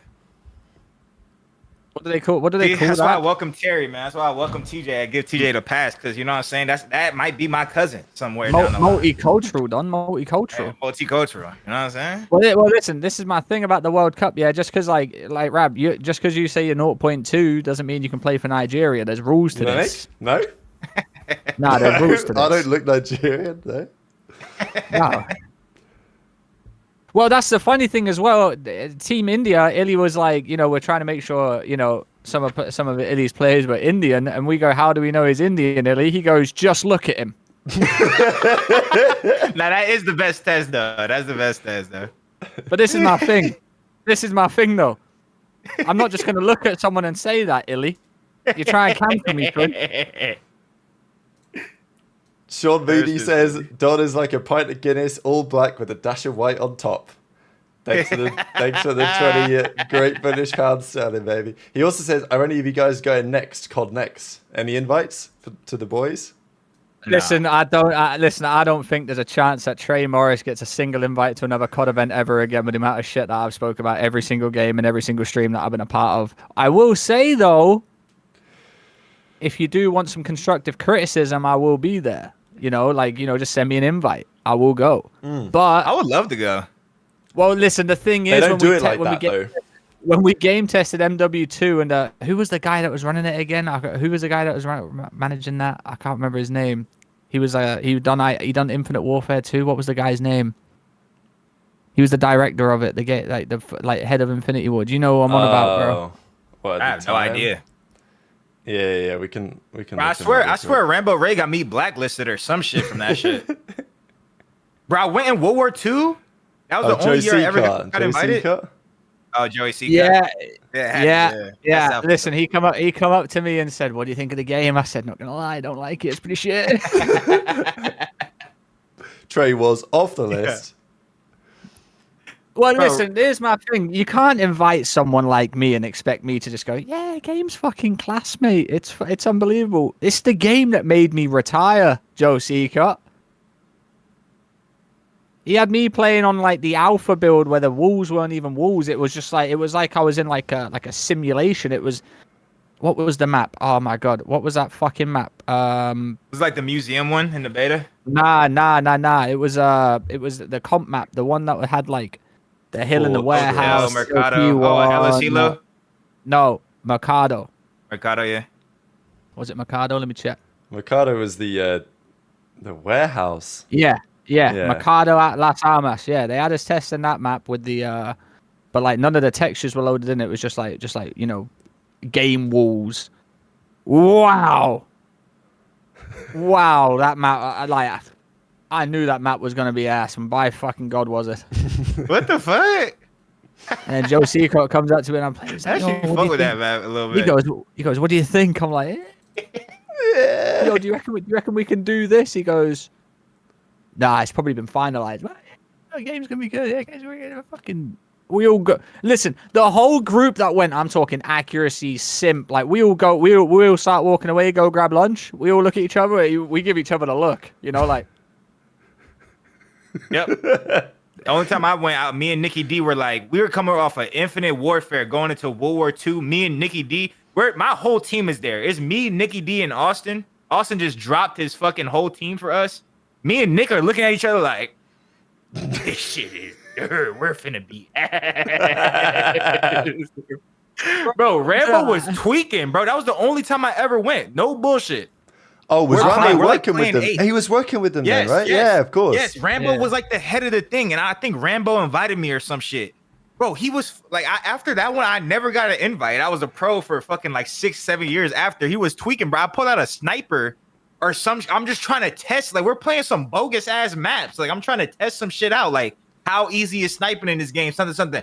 He starts going to that, the old heads that they don't compete no more, but they trying to compete. He put the sniper away. Let's go. Do this. This is what you need to use. I'm like, nigga, I know you made the game, so you know what's the good shit. But hey, let me pull out a snipe. This motherfucker was trying to tournament, go hard as shit. Crimstic's talking shit, it's boots on the ground again, man. Jordan General's fucking bunny hop glitching the whole entire game. I'm like, bro, can I just try some shit out? Rambo and then I never got an invite. Got an invite again. I'm like, bro, why is Rambo trying so hard, bro? This motherfucker hasn't competed in 6 years. Bro, I went to the same play test as you, Don. I went to the same motherfucking one. All right. Oh, you were there? Yeah, I was there. All right, I was there. Gavutu. I'm playing Gavutu. It's the fucking gun hill. No, that's Vanguard. No, oh, not The Gavuto. Voodoo So, is no, Vanguard. what was the other one called? The Gibraltar. There you go, Gibraltar. Oh my Yeah, god. okay. Yeah, sorry, I got confused, but same shit, different day. Same shit, different day. It actually is same shit. Gibraltar, gun hill next to the cave, right? One way in, one way down to the hill. So All right, bad though. one way down to the hill. I'm like, hey guys, listen, I don't know how you want to run this because the other side you got like 3 ways. You got the window, down low, and you got up top mid. The cave way you got 2 ways pretty much, unless you flank mid. Well, someone's already holding that. But I said to him, I was like, listen, we might need to add another lane here or something. You know, it's a little bit fucked, And instead of them saying, you know, no, we're not doing that. We've already decided. It was yeah, you know what? We can add that in and see what it's like. Boy, did they not add it in. Everyone got fucked on that hill for the whole year. You were spawning top cave, fucked. From that playtest, the game was like damn near. Besides that broken movement mechanic, the game was like done. Yeah, it was done. There was no testing things. There was like a bunny hop thing. You remember what I'm talking about? Where like motherfuckers were like bunny hopping everywhere. Like yeah, there was no penalty on like jumping. It was there just, was like, no penalty for jumping. So fucking Jordan General is 99 overall at the fucking World War II beta test. He is jumping everywhere on me. I'm just like, nigga, I'm finna test out some weapons because I can't even take this shit serious. Like, none of these niggas can kill me in the actual COD. Like, that's what I'm thinking. They're Rambo Ray's in the background. Dude, put that fucking sniper class away. Like, pull out the PPSH. Like, this is the best gun. Like, what the fuck, nigga? I'm trying to test the game. Like, I will say though, I've tested 3 games, and Sledgehammer were by far like the coolest people I worked with in that aspect. I remember someone drew on my arm. So someone drew some like dumb shit on my arm when I wasn't looking. They said something, and then like the fucking lead dev walks in, and I'm like, I think I had like a penis on my arm or something. One of the pros drew a penis on my arm, and I'm sat there like trying to hide it. And someone goes, "Oh, Trey, what's on your arm?" And then the lead dev goes, "Yeah, what is on your arm?" I'm like, don't worry about it, boss. Don't worry about it. Don't worry. I think Rambo was Jordan only there General. for that couple of years, wasn't he? And then he called it a day. Yeah, Jordan General, what a player. He turned up. I don't know what he's doing. I'm telling you, that shit was insane. Like, he was fucking everything with that glitch. Hey, Jordan General, I don't know what you're doing these days, but like, keep killing it because I know you're still whipping the lamb. Oh yeah, no, bro. General, I wasn't saying that like he's dog shit. I'm saying like he was lit. He was insane on that alpha. Oh General no, I'm just saying contract. in general, like, you know, keep it, yeah, bro. You could. Companies these days the organization these days be trying to screw over. Like, imagine General was like 99 rated, bro, right? Like running around like he's just gone off champs, and I guarantee all orgs are still going to offer him the minimum. They just got any cash. This guy's whipping a lamb. Give him the minimum. Little private jet. PJ to every event. E6. Fuck, I would have loved to have been on E6. Yeah, I was gonna say, man. Imagine being M. Ruiz, Cade. Was it Proto? Yeah, imagine that. Just like standard ass motherfuckers just going like, "Oh, mum, I'm going to an event. Can you drop me off at this private airport?" Oh, my boy JG's got a PJ for us. Rock up. That same thing. Format top 12. PJ back. Yeah, fucking hell, boys. Top 24. We out. Remember they had expensive ass hotel suites. I mean, I told this story the other time. They got us in that same beta test. They got us like all in the Delta Sky Club shit. And I was taking a shower, and I was just like, bro, these motherfuckers are rich as hell. Like, I didn't even know this type of shit existed in the airport. In the airport, taking a whole shower. That shit was elite. Someone says I'm a dev myself from experience. A lot of game designers just don't want to hear your actual thoughts, and that they just want you to agree with their decisions. Yeah, don't invite me then. Yeah. Because they don't want to go to the effort of making changes. The only time it ever happened. Yeah, exactly. And when they invite you, it's too late. So all they want you to do is turn up. To be fair, anytime they invite us, the game's already done. They just want us to. They just want to. I don't know why they invite. They only invite us because they feel like they're like. It's good to invite us so they don't get any backlash. Because about like, you know, the amount of times that we used to say on like, oh, we didn't even get to test the game. And everyone's like, oh, how did you not get to test the game? You guys are pros in a professional esport. Like, how do you guys not get to test the game? So I think they just used to invite us just to say that they did. Yeah. Yeah, probably. I think they stopped doing that now, haven't they? Now the test, I remember the last test was like they just like Online. patched it in. Yeah, they just Yeah. patched it into I got your PC. I think I played Cold War early as like as a patch test for him. I done Cold War. I think that was the last one I done. You had a great I think year we in played Cold Modern. War. I played Modern Warfare 2 on the PC, like early, for sure. And that shit was like it wasn't the museum map. Like we were just only Yeah. playing the fucking museum map. I don't know what the fuck that shit is called. The only thing I remember is in Black Ops 4, I don't know if you remember this, but in Black Ops 4, the beta seaside hardpoints, you know, P1 on seaside was like down that side, there was that like, you know, hill with the bit in the middle, whatever. The original map design, it didn't have the outside lane. There was no outside bit, it was just the hill. So there was just one entrance on either side, and it was just a literal wall. And I remember that one of our guys, he still works with us to this day making content for us. He used to go by Round 11 Stats on Twitter. And I just tried to find the post there. I couldn't find it. He might have made it on the Reddit. But basically, he made a Reddit post to say, look, I think we should add this outside section of this hill. It would make it play better. And Treyarch only went and did it for the real game. They were like, yeah, that's a sick idea. Now, to be fair, that was not like a crazy drastic change, because I think it already existed or something. It wasn't open, it wasn't available. Like they'd made the platform, but they'd blocked it off, right? So he was like, look, it would play better if you just open this up. So the developers, I guess, saw it and were like, yeah, that's a good idea, we'll try it, right? But it's not like they had to go to so much effort to create a whole new part of the map. Like what you were saying, Trey, about Gibraltar, like it would have taken a lot of work to redesign that map. Not to say they shouldn't have done it, because yeah, that hill was dog shit, but it would have been effort, right? So I mean, I'll give you guys a good deep dive. So back in Vanguard, they invited us to a call with the devs. It was online. It was just they were screen sharing what the game looks like in a dev perspective, because you remember on Vanguard you used to get naded through every single wall. You used to get naded through the floor, you used to get naded through the walls. So he showed us one of the devs showed us and was like asking what walls we were getting blown up through, and we were like, pretty much every fucking wall. And the game was that badly designed that there was no actual walls in place. It was just like something blocking you. It was just like something that would block the player but wouldn't block anything else. Like he was literally adding in the walls on a call with us, saying, oh shit, that wasn't there. Oh shit, that extra wall wasn't there. Wow, what's happened here? That should never happen. Ever. How you gonna sit there in a call with 12 pros and be like, damn, we didn't even have a proper wall here. They were like, oh, what's blowing you up through the walls, Dad? There's no way you guys are getting blown up through walls. And he was like, right, what I'm gonna do is I'm gonna show you, like, you know, the back end. It was like where you see through it. Yeah, we'll show you everything. We'll show you what you can tell us what needs to be added. And we're like, mate, we're getting blown up through fucking walls by a nade. And he goes into like this, I don't know, like see through thing where you can see all the layers, and the layer that stops like any damage through the wall. That's why you could wallbang everything too. It was insane. Oh shit, yeah. Remember with the pistol in that game? I mean, it was even the case in the recent couple of games that you could just wallbang everything. It didn't even need to be. Look at Black Ops 6. Yeah. You can wallbang bomb through 4 buildings. MW3.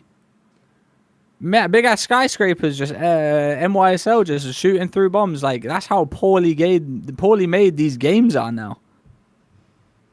Like it's insane. Yeah, and they invite you to come play, and then you give them the feedback, and it's like, all right, cheers, fellas. We'll see all of that when the game comes out for real. So yeah, I don't know. It is interesting. This all came from a question from Sean about like whether we're going to COD next.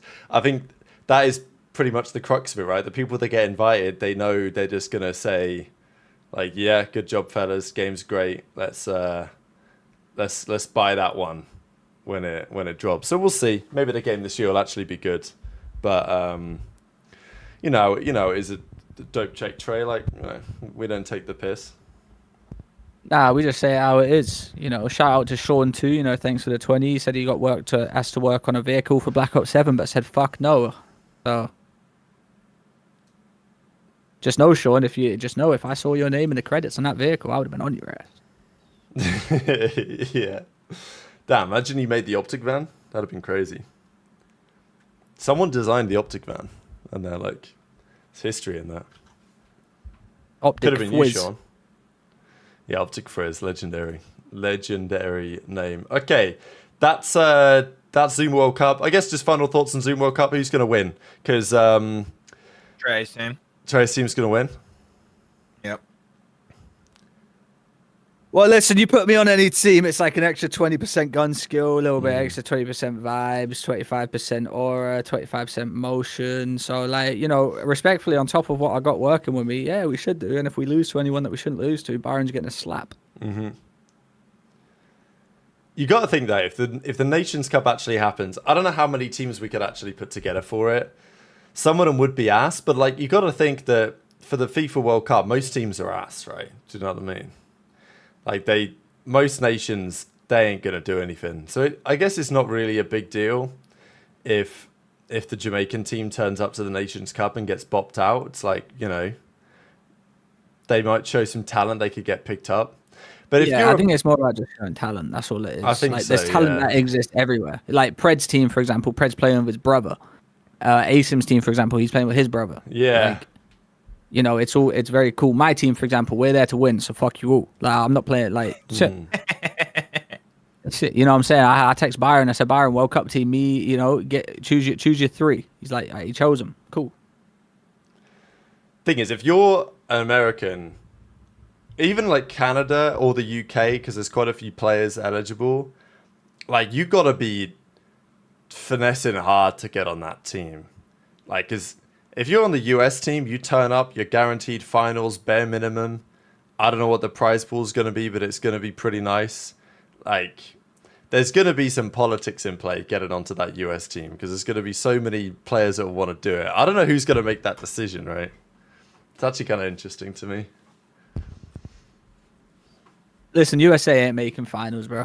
It's just, they ain't doing it. No, in this tournament, I don't know, but like if it was actually Nations Cup when it came down to all the pros were throwing a hat in the 100%. ring. US is winning. Yeah. Yeah. Like you're putting in what? Like the thing is, Scrap's playing for Germany here, but he'd play for the States if he got the choice. So it'd be Scrap. Well, we'd have to make an Mercules. EU team at that point, I guess. Yeah, but that's To not how they're even going to compete. do it. Yeah, exactly. Yeah. I mean, it wouldn't be impossible to compete. I mean, no, obviously it wouldn't be impossible to compete, but like, you know, US has always been the dominant side of Call of Duty. It always has been. Who would be the EU team? Like Hydra, Abuza? Hydra, Kleenex, Oh yeah, Hydra Kleenex. That's good. I mean, Hydra, Good Kleenex, start. Abuza, Nasty, or Insight Nasty. You Just Okay. do like a mainland Europe team. You just exclude the UK. Just, you know, something like that. But obviously for the Nations Cup, they're going to have all their rules in place. So I think it's going to be tricky. As Turtle said, you might have to expand the what he described as the heritage threshold to make it work. I mean, if there's that's a plausible. UK team, I'm back. Hell yeah. I'm I mean, back. they might put me in charge of forming the team, Trey. You never know. I'd put you Maybe. in. I should hope so. I'd be pissed off if you didn't. Wouldn't catch me on another dope check, that's for sure. It could be generational wealth. They got I up still got esport it too. communities for each People nation. think I'm trolling. I still got it. Nah, you've been playing COD. I've seen it. Yeah, I got a snap still. All right, talking of players coming back, we've got some roster stuff to get into, ladies and gentlemen.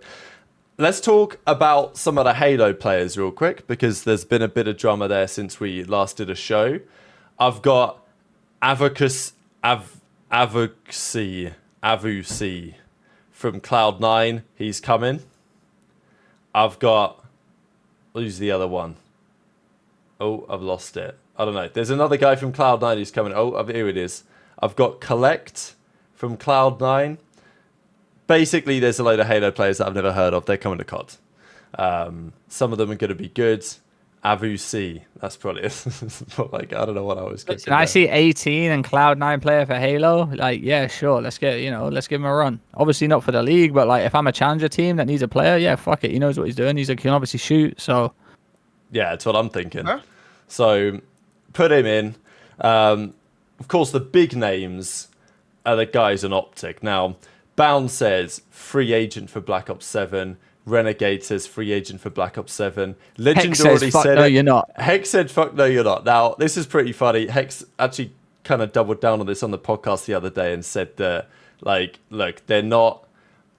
Pretty much, they tweeted this, and then some of Optic's sponsors hit them up and were like, yo, like, are they still on Optic? Like, we've got some deliverables we're trying to hit in the next month or so. Like, is that You still can't say cool? you're FA. Yeah, so then Hector was like, well, hang on, like, you ain't free agent. You're not even a restricted free agent. Like, you're still part of Optic. That is You've what still it got is. Halo to play to October, twin. Like, you can't tweet out your FA for Black Ops 7. Yeah, absolutely, right? So, this got pretty interesting. The other thing is, Hex said on the podcast that after he asked this to them, they were like, oh, we were just trolling because everyone else was tweeting free agent. If you guys remember, everyone started was this tweeting their first. That's what I'm saying. I looked at the timeline. Everyone else tweeted it afterwards. I'm not trying to I'm not trying to snitch, but they started it. So like, I don't buy the idea that they were just trolling. I think they probably do want to switch. Hex even said in his podcast that he's had conversations with CDL teams about Legends, but he doesn't want to. He's not just going to let Legend go to sit on a sub bench. Like, if he's going to come up with a deal for Legend for him to go to another team, like, he wants him to get a starting spot. Obviously, Hex's preference is for these guys to just play challenges for Optic, right? That would be preferable because That's what I was saying. it would Just be whack four. it'd be a great story for Optic. It'd be great for the fans to watch. They'd be able to develop.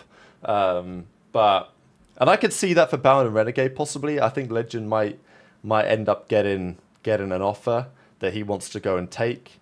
But we'll see, because if you are some of the Halo guys, it is pretty tempting to stay with Optic, play challenges. But Hex said on stream, he was like, oh, in the podcast, he said, obviously there'll have to be some sort of salary adjustment, right? If you're playing challenges for us rather than a Halo Pro.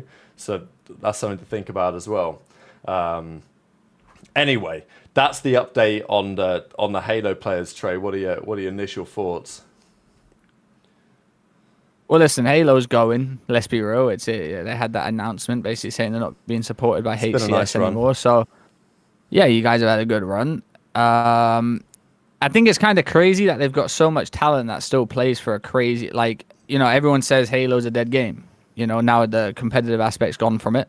It's crazy that all this young talent and, crazy talent still plays Halo like that. Like, I still think Halo's a fun game to watch and play. Still so many obviously, huge names like, Yeah. Snakebite, Royal 2 if he still plays. The thing is, the thing is, and U's joke has kind of said it there, is there's no place for Legend to go really, and like he's kind of right about that. Like, we're still gonna be stuck with the same players we had last year, maybe a few new ones coming in from challengers, but realistically, the only place he's gonna get is a sub spot. Now, Legend can go take that, but if I'm Legend and Hex gives me the opportunity to run a fucking Optic challenger team with the 4 players I play Halo with, I'm doing that. No hesitation. No hesitation. You get to stay on Optic. You keep getting paid. There's no better place than Optic in terms of that. You could end up being on someone's sub bench, getting wasted, just sat there. Getting thrown in a challenger blender. Like, these motherfuckers ain't felt a challenger blender done. Oh yeah, shit's awful. One bad weekend in a cup. Yeah, Legends on 4 different teams by the next one. Yeah. So I hope these guys are ready. If they really want to go FA for Black Ops 7 and they're playing in challenges, I hope they're ready. And if they don't stick together, like I think they should, oh boy, I hope you're ready to get dropped by some names that you just don't like. You're about to feel some ego of the challenger players. Let me tell you, you've gone from back to back finals in Halo to getting dropped by. I'm not gonna say no names, but you gonna get dropped by someone that ain't even made a finals. I can't wait. We will be there. Upcast, thank you for the membership continuation and for the 10 gifted in the chat. Have a look at that. That puts the dope in dope check right there. It's a beautiful sight. So thanks everyone for joining the show today. It's been an absolute pleasure. Live or after the fact on Spotify or the other platforms, leave a review if you're at it. We'd appreciate all of you guys. Thanks Upcast supporting the show, as of all of you other guys this season. Look, I agree, Trey. Don, thoughts? Would you pick up a Halo Pro? Yeah, I want to play. I want to play with Renegade.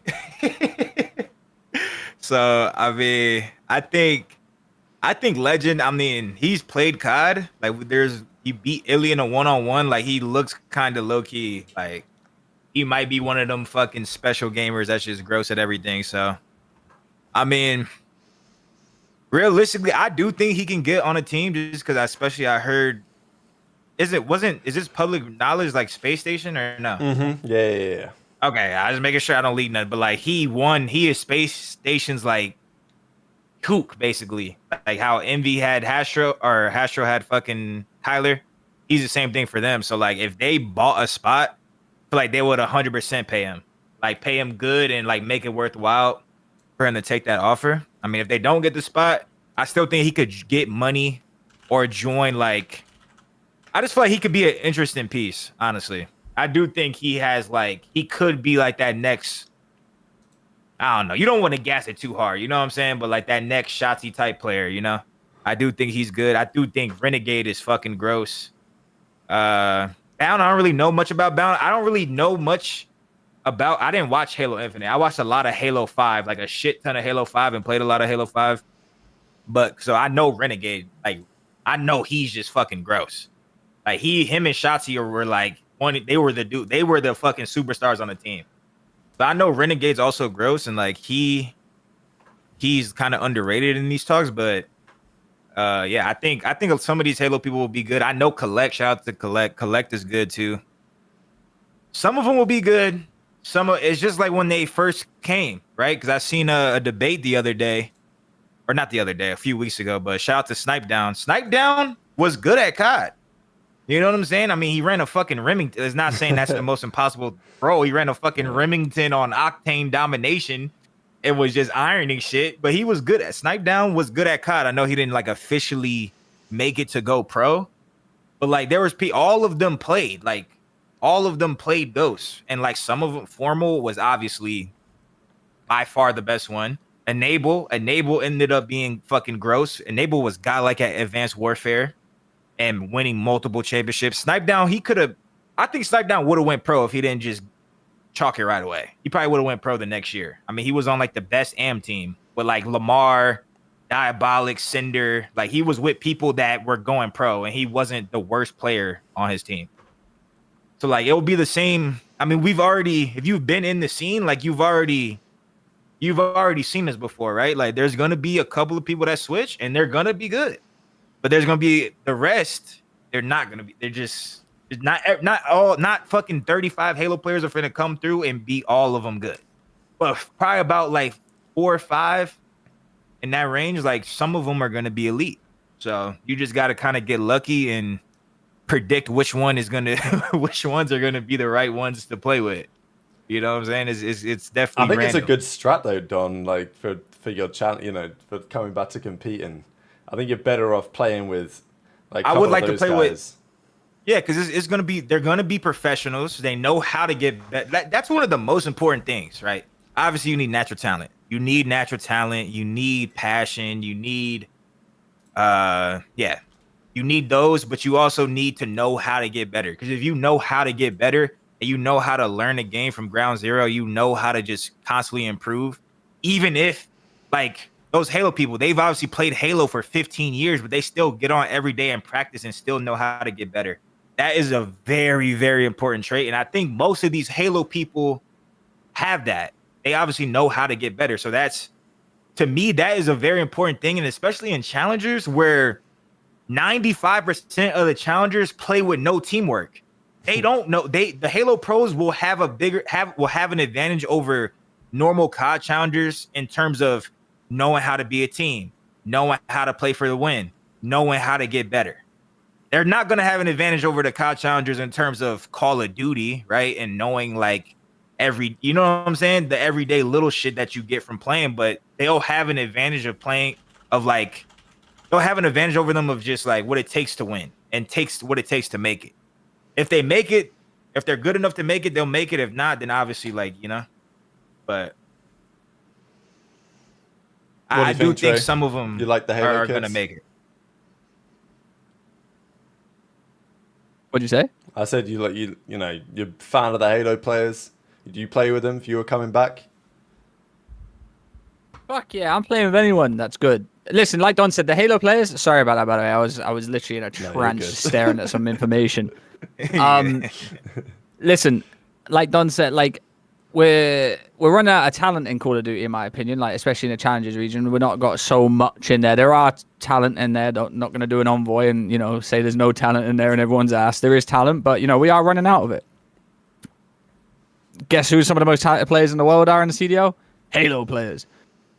Call of Duty players in general, like, Crim6, Neptune, Huke, Shotzi, all those motherfuckers, they came from Halo, and guess what? They are some of the top dogs. Now, there has been people that came over from Halo that have been asked. That's going to happen.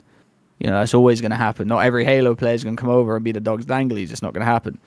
But, like, I feel like if you pick up a Halo player that's coming straight over from that game, like a Renegade, they're going to be giving you the utmost fucking passion, respect, and love. One, like, let's say if Don team with him, Don's a champion.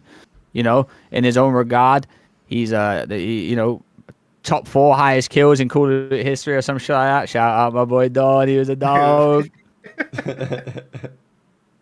But you know what you're getting from, they're going to be professional because they are professionals anyway at a different game. So they come over, they show you what's going on, and listen, those motherfuckers, they're going to show you a thing or two. Like, it don't matter if you've been a pro in COD for 9, 10 years, 11 years, 3 years. They're going to come over and they're going to show you some shit. And they might world star you a couple times. So. Brav, you may have to pull that I'll try up. and find it. I'll try and find it. It's in the Miami RenKoR doc. All right, it's a 32-minute doc here, though, right? Like, I'll try and... Just find the part where they're in my face. Bro, I'm literally, mind you, we're at champs, right? We're at Challengers champs. My team, we're not the greatest team. Wait, so this is last year? Yeah? Modern Warfare 3 Challengers champs, yes. Yeah. It's Rio S&D game 5. Bro, I had 16 kills for the loss game 5. Like, I'm telling you, the shit that was happening, like the game started dropping. We're on LAN, by the way, or whatever, the fake online LAN, whatever the fuck. The lobby's dropping every couple rounds. Motherfuckers are getting turned on my team to make it 5-5. Like, I'm telling you, I'm literally just sitting there just like, what? Like, how did this just happen? Like, that was the most challenger shit I've ever seen because, like, in a pro league, I've never been in a situation where I dropped 16 kills. I'm not even good at S&D like that. Like, these motherfuckers were not like I don't know. Obviously, they became the best 2 rookies this year. I'm playing. I'm like, these guys are fucking. How are we? I ain't gonna lie to. They were the biggest fucking scumbags in challengers. The Spanish people in challengers, they are snaking their cock off. Like, I'm talking about like. Here it is. We got it. This is the clip. They are scummy, bro. I'm gonna turn up the sound. Que fue el primer evento, como he dicho. Let me see.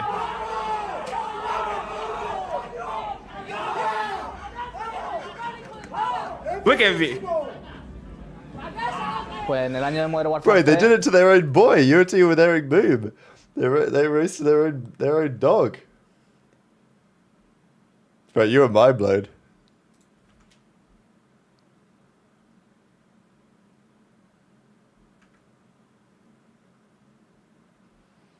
I know Don sat there like, you ain't killing me. You didn't do shit. Nigga, mind you, me and Cap are on a trillion.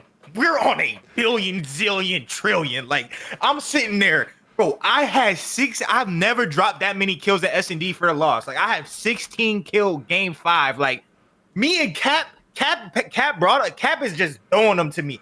I'm literally on Pluto. I'm just like, these fucking pussies are just standing up. I somehow had 16 kills for the loss and lost round 11 somehow, some way. Everything that went wrong went fucking wrong, and I'm on 100. I'm just fucking tweeting geek. Wait, why was I'm trying to RenKoR hold going back. at you so bad though? Like RenKoR was I'm actually trying to hold singling back. you I'm out. trying to hold back from slapping these niggas. I beat the Yeah, brakes off all these. I'm trying to hold back. I'm on a Bro, 100. So there I'm ain't nothing. tweaking. Like, There ain't nothing worse than like losing in a bad way. You're like so vexed, just so angry, and you just bro, got four I was motherfuckers across the way mad. that you know you like. I Bro, was so mad, bro. when that happened to me, I just sat there and I was like, my So God, mad, bro, bro. like you gotta stop. I'm Because staring like, him right in RenKoR's eye, like you're literally terrible. Like, I don't know how I lost that. Damn, that's a crazy That was shot. insane. Right. We've got Pro Loot in the background. Yeah, because Two Pro Loot, we real had to sound play behind. the loser. Pro Loot's team, they were like the best challengers team. It's like Purge They back played the there, loser too. of the match. So we literally, as soon as this match was over, we had like 5 minutes to play Pro Loot's team, get fucking 3-0'd. There was no mind you, we were up like 5-3 or 5-2. Something like, bro, I don't even know what was going on. It was literally like I was getting 3 kills every round.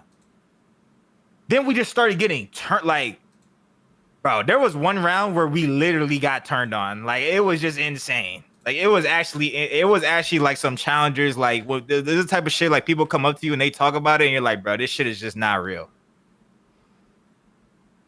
Get me back in the Pro League.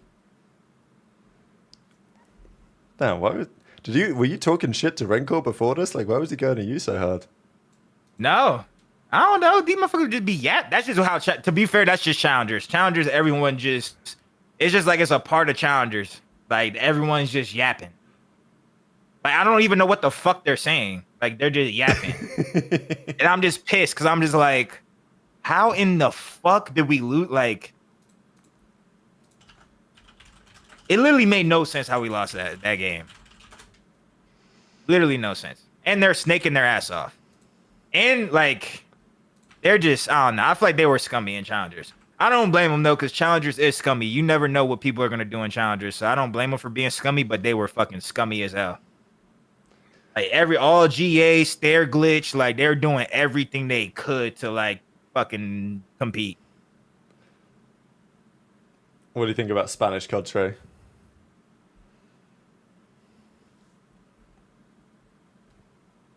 Yeah, I mean, they're good. It took them a few years. It took them till I retired, but they're good. They're good now. Bro. It's Don's dropping 16 on them, and I feel like it was an inside job. You shouldn't have teamed with Eric Boom. It was an inside job. Yeah, I'm gonna lose to Yako. Nigga, Yako is taking his ass. Bro, I'm telling you, they were by far the biggest scumbags I ever played in my life. Like, I promise you, like, they were absurdly snaking. Like, I remember I played the Major 1. Bro, they had complaints that, like, they were cheating.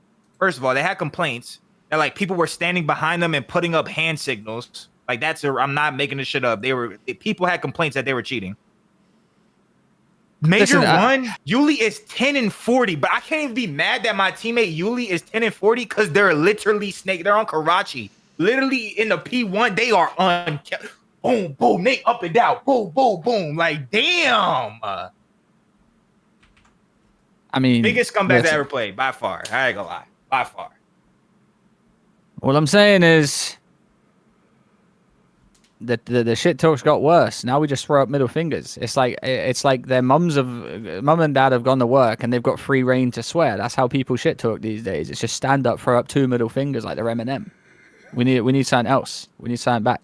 Because I know if Don beat him, Don probably ain't even going to talk shit to him. Don probably going to stand up, say, you guys I would have are ass. smiled. I would have smiled. I've been like, yo, y'all are terrible. Like, I probably would have said so. The way they're talking right now is like they're at Madrid versus Barcelona. They are at a derby match. I'm telling you, Don. I'm telling you, Eric Boom on your team, inside job, my friend. It was an inside job. Yeah, they tried to take you down. My nigga Boom Boom, man. Boom Boom was gassing me up too. He's like, Don, like he said all the Spanish people think you're like he had like some slang for it, like some big dog, like they're scared of you. I'm like, if they're scared of me, why are they flicking me off? Like, I'll beat the brakes off these motherfuckers. The fuck? So you've been trash talking changed a bit, Ida. Like, look at this guy. The way he stands up and he tilts his head back. It's actually he I did the gave same Super shit his all of this confidence year. to be like flicking niggas off. I'm gonna have to slap this motherfucker. Now I'm tight. Why am I delayed angriness? Like I'm like, what the fuck? Motherfuckers is flicking me off. What the fuck? Nah, I'd be so tight in this situation, bro. I got 4 motherfuckers just screaming at me in a different language. I would have We choked a stood up. 5-3. We took like a 5-2 or 5-3 lead. I got 16. Me and Cap are on literally 100 minimum. We are on Pluto. We are tweaked and geeked as hard as we can be. There is nothing worse. There is straight nothing worse than being absolutely off your rocker and losing a game to be out. There's nothing worse. You are just wired for the next 12 hours for no reason. You can't eat, you can't sleep, you just overthink that you just lost the game. Like you ain't like you're done. It's bad, right? It's so bad. There's nothing you can do. I'm telling you, bro. We were so bad, bro. Well, there we go. All that. Rookie of the year, baby. So that's the rookie Rookie of the year. Hey, they killed it this year. Shout out to them. They killed it this year. No bullshit. They shouldn't have won that series. I promise you that. I was cooking. I was slamming them. It's the rite of passage, man. Talk all this shit in challenges, snake your ass off. I wonder if is there stats for that? Challengers champs? Probably. Is, yeah. I could have a quick look at CDC Intel's Twitter to see. Challenges fine. See if you can find the stats for that series, or at least the game 5. Player So stat. motherfuckers know I'm not making shit up. Nah, I'm sure. I mean, there is a scoreboard here, but we don't have the pixels for that, unfortunately. What was your team name? Ah shit. Oh, SGP Syndicate or midnight. something like Was it loser bracket? Nah, it was winners. Winners. that. All right, Trail, have a quick look. Speaking of Miami, thanks Upcast for the for the 4 USD you've been cooking on the show tonight. Miami, they've confirmed their new 4th player. They've got a new man. They're bringing in Drake straight out of Argentina. The new Messi, it's what they're saying. But they've lost Real. He's off to Toronto after all the drama. They needed a Spanish-speaking player. Maybe they looked at Snoopy, but probably they couldn't get him, even if they wanted him, which maybe they didn't, but I don't know. That's a debate. But they've gone out and they've picked up Tricks. Now, I respect this heavily because Argentinian player, first ever South American player to make it in the league. And he bet on himself, right? Like he was out in Argentina playing from there. He was doing okay, but he felt like to take the next step, he needed to get himself out to the States. He moved out to the States a year and a bit back. I think he played at least last season all in challenges. Turned some heads for sure, but, you know, wasn't maybe top of the list. But an opportunity opened up, and he's slotted straight into the team. So he's going to run a sub for these guys, RenKoR and Super on the ARs, and it's going to be Trakes and Metals on the subs. That's what we think is going to happen anyway. So, like, is he going to be as good as Real? Time will tell, but it's still a pretty cool move. And I think probably a good risk to take in the circumstances, Trey. Yeah, for sure. I don't have anything like bad or good to say about it. I'm happy someone else is getting a shot to do, you know, and it's like someone that, like, you know, didn't place like the top in challenges, but like, you know, they know he's got talent and they know they can work with him and stuff like that. So I don't hate it at all. I think a lot of the things Heretics has done has actually made me more of a fan of them. Not just them like doing well in the league, but just them how they operate outside too. So, you know, a lot of love for them. You know, shout out Trakes. I don't really know him too well, but will he get his shot in that team? Potentially, because they've lost a lot of they've lost one of their good players, Real, and you don't know what's happening. Is he going to play on their main team? Who knows? But shout out to him, and I hope he does well in the league. He is going to be on the main team, right? Yeah, I think they've pretty much confirmed it. I seen I think it was Aroma. He tweeted, "How come Eric Boom didn't get it?" Yeah, the back boy on the Boom team. Boom, man. What's I going on there? know Boom Boom is a good player. He was good in MW3 challengers. I remember there was like a vote MW3 challengers at the beginning. It was the very beginning of the game, but he got voted like the second best player in challengers. He won a challengers event this year. Obviously, Boom Boom is good. He's a good guy, good teammate. I think it's just one of those situations where like you already teamed with him, and it went really bad. Like it went really bad. So it's like as RenKoR and Super, like if you're like you're not gonna be confident. You're not gonna be confident going into a situation where like that's in the back of your mind. Like, damn, last time this guy was in the league, he got fucking cooked. You know what I'm saying? Like that is what it is. Like he literally got as fried as you could possibly get fried in the league. Like there's not like that's just me being realistic. You can't really do worse than what he did. So it's like they're gonna go with the more unknown. So at least they're going into it with a fresh mind. And I don't think they would have been able to go into it with a fresh mind, picking up Eric, which it sucks for him because obviously he won in challengers, and the people say when you win challengers events you should get picked up. But like I just think for Eric to get picked back up on that team, he's gonna have to like really stand out. And everyone's what's the fucking I can't think of the word, but like standards. Oh yeah, everyone's standards is different. Like, yeah, like he got the 58 and the 60. Like, yeah, he's just red in every single thing. It just sucks, bro. It sucks. I do think he is really good in challengers and he knows how to win and he's a good teammate. It's just like they don't want to go through that again.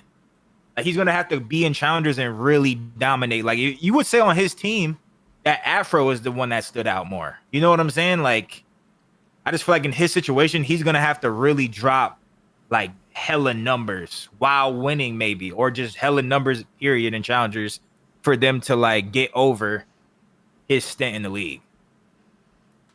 If that makes sense, because like people think Prolu had a bad stint in the league, but Prolu got like tops. Like Prolu wasn't red in every single category. Like Prolu's stint in the league wasn't even that bad, but people think his shit was so bad, and he should have been got a shot back.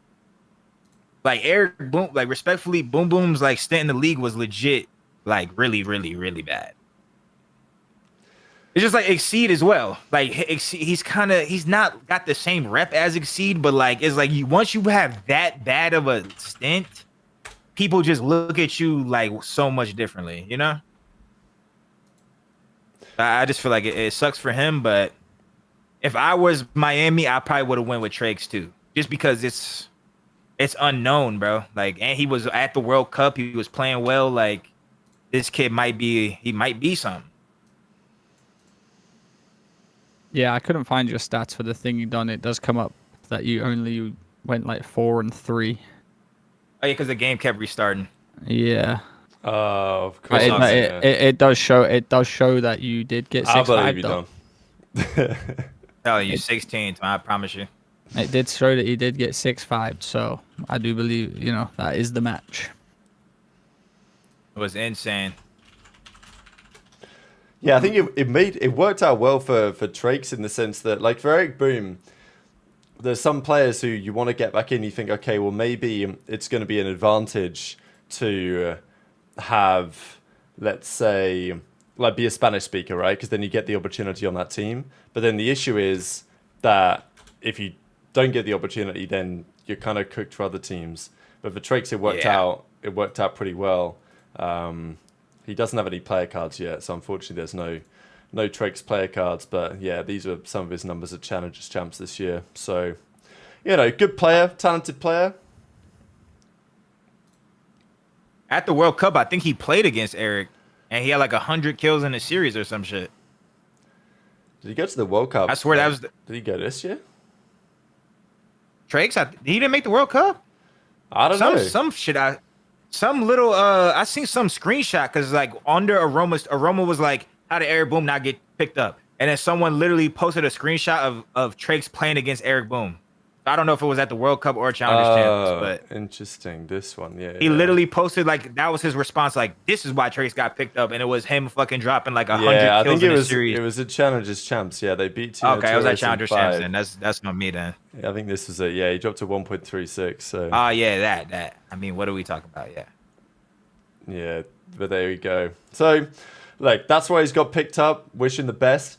The other roster update that we have is what's going on at G2 / Rokkr / Cloud9. Oh, brother. So, they're at it again. They're at it again, Don. It must be nice, Don, now that Kenny's out of there. We don't have to... I got free reign. We got free reign, mate. We got free reign. We don't have to defend the team. We don't have to defend anything. We can go DEFCON 5 on the Minnesota Rokkr. Or, you know, we can save it. It's fine by me. So, anyway, Rokkr, they're keeping Estriel. He's the man they kept. He's the man they're building around. Kremp the other day, he tweeted out that he signed a contract. So there was a couple of options. Really, the only options were you staying on Cloud9. But as of now, we don't know what the hell they're doing. We did briefly mention Space Station looking at Ravens, by the way. We didn't discuss it in great detail, but because it's not been confirmed yet. Like, when it gets confirmed, we'll probably talk about it in more detail if it does. But plausible that Ravens finally get sold, Space Station come in which case I'm sure that they will have a think about Legend and some of these Halo guys. That would make a lot of sense. That could be a nice thing for the league, but Kremp doesn't seem like it's going there. It doesn't seem like Cloud9 know what they're cooking. Surge are apparently still trying to find who their coach is going to be, and then they're going to let their coach make some decisions. So they're lagging behind. But Rokkr, they're plowing ahead. They're building a team, and it looks like they're bringing in Kremp alongside Estriel. So that's the sub-duo, apparently. And of the ARs, they're looking at Slasher or Skies. So, look, Looney's at it again. It's one of those situations where, like, you look at it on paper and you think, maybe it's not terrible. But I know that there's a lot of fans of that team that are like, oh my god, here we go again. It's the same old bullshit where they put together a team that just isn't going to do anything that competitive, Don. Yeah. I like Estriel. I feel like he did struggle for like randomly towards the end of the year, but I do think he's a solid player. I do think he's a good player. I like Kremp too. There's just something, I don't know what's going on, because something to me doesn't make sense. Because inside in, Kenny told me that Looney is the best coach he's ever had. Looney is the greatest coach he's ever had. I've teamed with Looney for a whole year, and I played against Looney for years. He is a If you look up winner in the dictionary of Call of Duty, he's a winner. He knows how to win. Great teammate. Great player, right? Very underrated in the history of COD. For some reason, I don't know. I don't have confidence in him when it comes to like building the team or I don't know if it's his fault. I thought it was his fault personally, because I'm just like, bro, he built the team. He built the fucking Lamar and Diamond Con AR duo. Like, and then Ken tried to tell me, well, he doesn't have the full say, but he does have a say. Bro, who is building the team? Okay, it's the players and the fucking coach, right? Unless it's some GM overshadow, right? Who is the person responsible for building the teams? Because in my opinion, they've consistently built bad teams. Okay, I get it. They've built so much bad teams that, like, I mean, I don't know about y'all. I don't want to like call for anybody's job, but I was surprised that they didn't replace Looney. Just because, I mean, who else are we to, like, you know what I'm saying? They're constantly building teams in just situations like somehow, some way, this guy doesn't want to play with this guy halfway 2 months into the year. Like, what is going on, right? Because I don't know. I don't know what else to judge, right? We watch Rokkr. We're like, okay, the players aren't dog shit. Why are they dog? The team is dog shit though. So then I look at the coach. But then Ken said, no bullshit. He's the best coach he's ever had. Great coach. He did everything he could for the team. I believe Ken him. He wouldn't just say that for no reason. So I believe him. He was probably a really good coach. So why the fuck, like, are the players on the team that fucking brain dead? Like, that could be a thing. That could be a thing. Is Nero and Geo that brain dead? Like, they was that brain dead because you kept Estriel and you let, like, were they that, like, these motherfuckers were just so dumb, but that no one could save them? Because that could be a thing. Sometimes motherfuckers are unsavable. Like, then that's just bad, because then it's like, why did y'all pick them up? Like, I don't know. I'm just saying someone who we blaming? Someone's got to catch the blame at some point. And it's just Rokkr, they just hired him back. He's good. He's chilling. I've heard nothing but good things about him. I've never heard a bad thing. Why is the team shit? Like, Maybe even he's this just year, not like good if at they, picking teams, bro. Maybe he's just a coach. so then let him coach. Let him be the Yeah. head coach and have someone else build the team. If that is the thing. If he can't build a good team, because I know for a fact Looney knows how to play COD. I know for a fact he is a fucking champion. He knows how to play the game, and he knows who's like, he should know who's good and who's not good. How the fuck are y'all making these worse? Like, it doesn't make any sense. Are y'all overly listening to the player? Like, what is going on here? That's my only thing. Because, like, even if they get Slasher, I think, like, between Slasher and Skies, personally, I would take Slasher. Personally. Maybe that's biased cheese, whatever the case might be. I think I'm also Slasher biased cheese, works so. well with Looney. I think Looney... Yeah, they had success Looney, together, so... Yes, they would work well together. They would be aligned. They would work really well together. When I hear that, I'm like, okay, that is winning COD. At least they'll have some sort of structure with those two involved. I like that. But at the same time, it sounds good, but just something's finna go, like, they're just finna be shit again somehow. That's just how I feel. Like, how are they just consistently, like, I don't know what you guys think. I'm literally asking y'all the question, like, who is to blame? Were the players that brain dead? Something went wrong, right? That's what I'm saying. That's all I'm trying to say. And I'm just trying to pinpoint what it is. Do motherfuckers not know how to build teams? Are the players that brain dead? Is it both? What is the problem? My opinion is, like, I think it comes down from the top to some degree. Like, yeah, do I think Looney's the best team builder? Clearly not, because even if he's not totally responsible, he must have had some level of a say. I feel like he has to have majority of say. He should have majority say. Like, let's say the player, Estrio is the superstar of the team. He's got 25%. Looney and his other fucking coach should have 50, at least 65%. They should have majority percent, right? You would think so. Like, and like Asad says in the chat that maybe Looney's just picking players. Like, okay, Kenny is a coachable player. Like, Kenny will listen. Kenny will debate. Kenny will try and be the best. But some players, they ain't as coachable. Not necessarily even mentality-wise, but maybe... Oh, that's true. That's true. You know, like, as Sarge says, Nero just makes the same mistakes over and over again. Maybe they is true. Maybe they just special Don. Maybe they get told what to do, they don't do it. Nah, but hear me out. Hear me out, though. At that point, I'm going to be like, yo, you keep making the same mistakes, I'm going to have to drop you. Something. Yeah, like yeah, put the dick on the listen, table, I'm going to say like, this I got right the now. power. You're the coach. You're the head guy, all right? Look at football. You know, if a player keeps sucking, they say, yo, you're out. Like, you ain't getting played next time. I know it's a little bit easier said than done because, you know, salaries, budgets, and all that type of shit. But I'll say right now, I think a lot of coaches are pussies.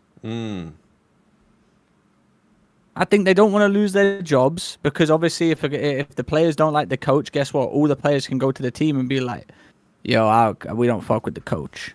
And guess what? 9 times out of 10, they're going to get fired. I think COD's become a little bit too like friendshipy in that term. Like, I feel like it needs to be a little bit more demanding. You know, if us as analysts and people that watch the game and stuff like that sit there and say, all right, like I've seen this before numerous amount of times. Fans shouldn't be able to see it, you know, and let it be kept getting away with. Like, as a professional player, you keep making the same mistakes. That's on you. You should get dropped every single time. And it's on the coach to be like, all right. On the coach, it's them to be like, right, we're not going to win with this guy. He keeps making the same mistakes. What do you want to do? And it's up to the team to be like, right, we want to get rid of him, or we give him another shot. Next time he does it, he's gone. I feel like, but like I said, I don't know I don't know where we the don't teams know are what at right Looney's now. doing, but like, okay, let's say that Looney I'm not saying really Looney's his authority like that. He's probably doing so because he doesn't want to make a big decision that's going to backfire and then he's going to get dropped. Now, typically that's a risk because if the team is just ass, then you're probably going to get fired anyway. But he ain't been fired, so Looney's strategy's working to a T. Yeah, but you can't be scared. Yeah, you I can't agree. be scared, I agree. though. But like, I think that's Dan what has creates enough Dan, money. Like I know no one wants to get fired, but I do think Dan is a competitor. Like he wants to build a team that can fucking do something. Yeah. Like I just know Dan as a He ain't person. there Like, just for the money. yeah, he wants Like, to he build a wants to team that win. can win for sure. My thing is maybe like, you know, maybe Dan's not. I'm not saying Dan's a pussy or any coach is like pussy or scared of their team. Maybe it's like, damn, like I don't want to lose my job, which is fair enough. But then you got to think, do I want to win? And me saying the coaches are being a bit pussy when it comes down to it, the players are the biggest pussies. They don't like constructive criticism, especially from a coach. You know, they're going to sit there and be like, oh, you know, let's take Looney for example. Oh, why is Looney talking to me like that, bro? I would run his world right now. Yeah, but back in the day, you weren't running his world, bro. You weren't running like. This isn't a job where you can sit there and be comfortable because guess what? You've got 1 year to prove yourself, and if you don't, you can get dropped and back at work in a 9 to 5 regular. So you either want to become a top competitor. I've been in teams. I've been that type of person where, you know, even Dom would tell me I'm wrong, or like Gizmo, for example. You think I want to listen to Gizmo when he tells me I'm wrong? No, but guess what? I'm a fucking teammate, and sometimes I would be like, bro, in my head I'm thinking like, all right, Trey, don't crash out. Just agree, be a good teammate. Because I personally think that play's dumb as hell. But I'm trying to make it work with my team. So in my head, I'm thinking, bro, that's never going to work. I'm just going to get blasted 24/7. But I'm going to do it. And if it works, it works. If it don't, it don't. Players like that, players these days, they don't want to hear they've done something wrong. So guess what? Maybe Nero hasn't heard he's done nothing wrong, and he's zooming around the map dropping 40 deaths because that's what that... Yo, Nero, you're a fly in there. You got some interact... Yo, you were baiting real good. Listen, I think we're in a very weird time with esports. Like I said, we just had 100 Thieves layoffs. We got salaries being docked. Maybe people are too scared to lose that because it's so fickle. It's so fine. You can lose your job like that. You can wake up in the morning and it's gone. You know, like Josh, for example, like you said, September 4th, he's doing plans on a whiteboard. Next thing you know, he's been released. That's so true. I'm not blaming anyone. I'm just saying like maybe Looney can't make a team or doesn't feel like he can be like the best coach he can possibly be because his spot might always be in jeopardy with the players he's got. Can I say one thing just to bounce on your point? If he feels that way and that point is true, which it could easily be true, then I'm blaming the org for not making your coach feel secure. That's like being secure in a relationship. Like being secure with your fucking partner in real life. Like the organization needs to make him feel secure. Maybe sign him to a 2-year guaranteed. Maybe he'll fucking be loose as shit the first year. Like you know what I'm saying? Yeah, like if something to give him some security then, because he knows fucking COD. Like I'm not questioning saying, oh, Looney doesn't know COD. I'm just saying these teams shouldn't be this shit. Like if I'm pulling up and my org asks me what's wrong, right? Let's say they have a meeting, my org asks me what's wrong. And if Looney feels that way and he says like, listen, I just feel like, you know, if I say the wrong thing, the team's going to crash out and then, you know, I could lose my job or something like that. They need to be like, all right, listen, here's a 2-year deal. If you get dropped, we pay you all the money. Yep. And then let him just be himself then. Because if they keep picking him every single year, they clearly believe he's a good coach, right? Let's put it like that. Maybe they believe in him. So if that's the case where he feels like he can't do 100% because he feels like his job might be on the line, here you go, Dan. Here's a 2-year deal. If you get dropped, we pay out your whole contract. Go rogue. Do what you want to do. At that point, I feel like you're going to get the best Looney possible. And I'm not saying he's not doing that. I'm just this goes for any coach out there. This is hypothetical. This is hypothetical. Yeah. Because, listen, I know Looney himself. I played against Looney. Most annoying player to play against in the world because he does anything for the win and he does the right things for the win.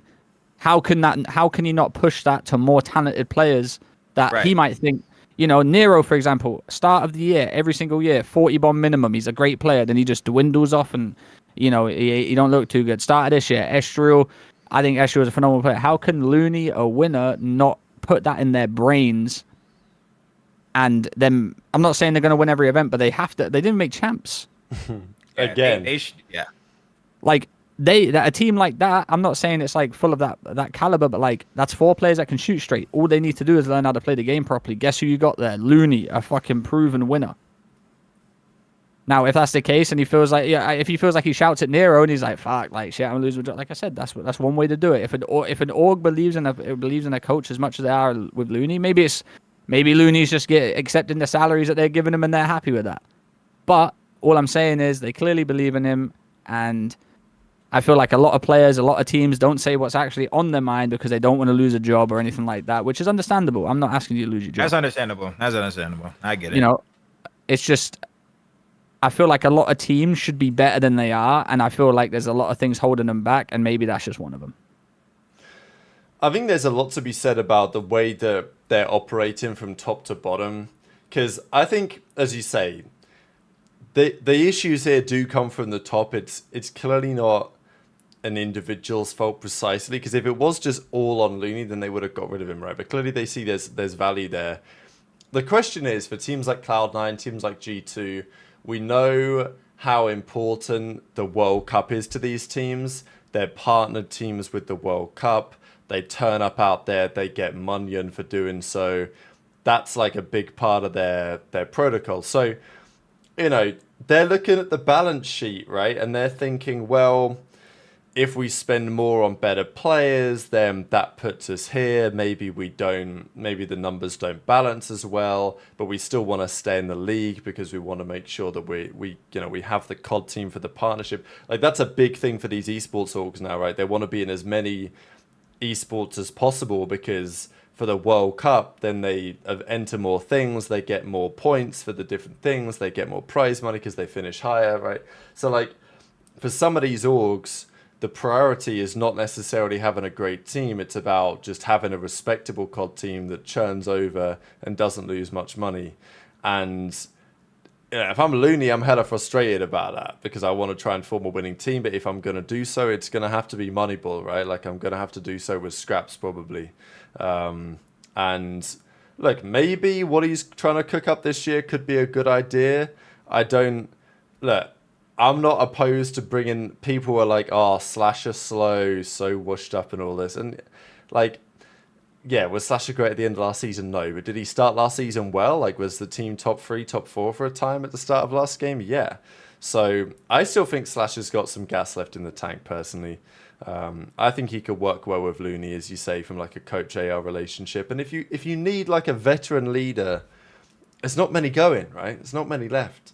It's just, if I was a Rokkr fan, I'd really want to take a risk on one of these Halo players, right? Like, give me something to be excited about, right? Like, go and try and get Legend or get one of the Halo guys. Just throw him in and just see what happens and give yourself the chance of some upside. Because it's not like Rokkr's results have been awful. I mean, there was that Boston event a couple of years ago. They came 4th. You know, they made a couple of Sundays. But a lot of Rokkr fans just don't feel like they've got much to cheer for at the moment. Made a Sunday. When did they make a Sunday?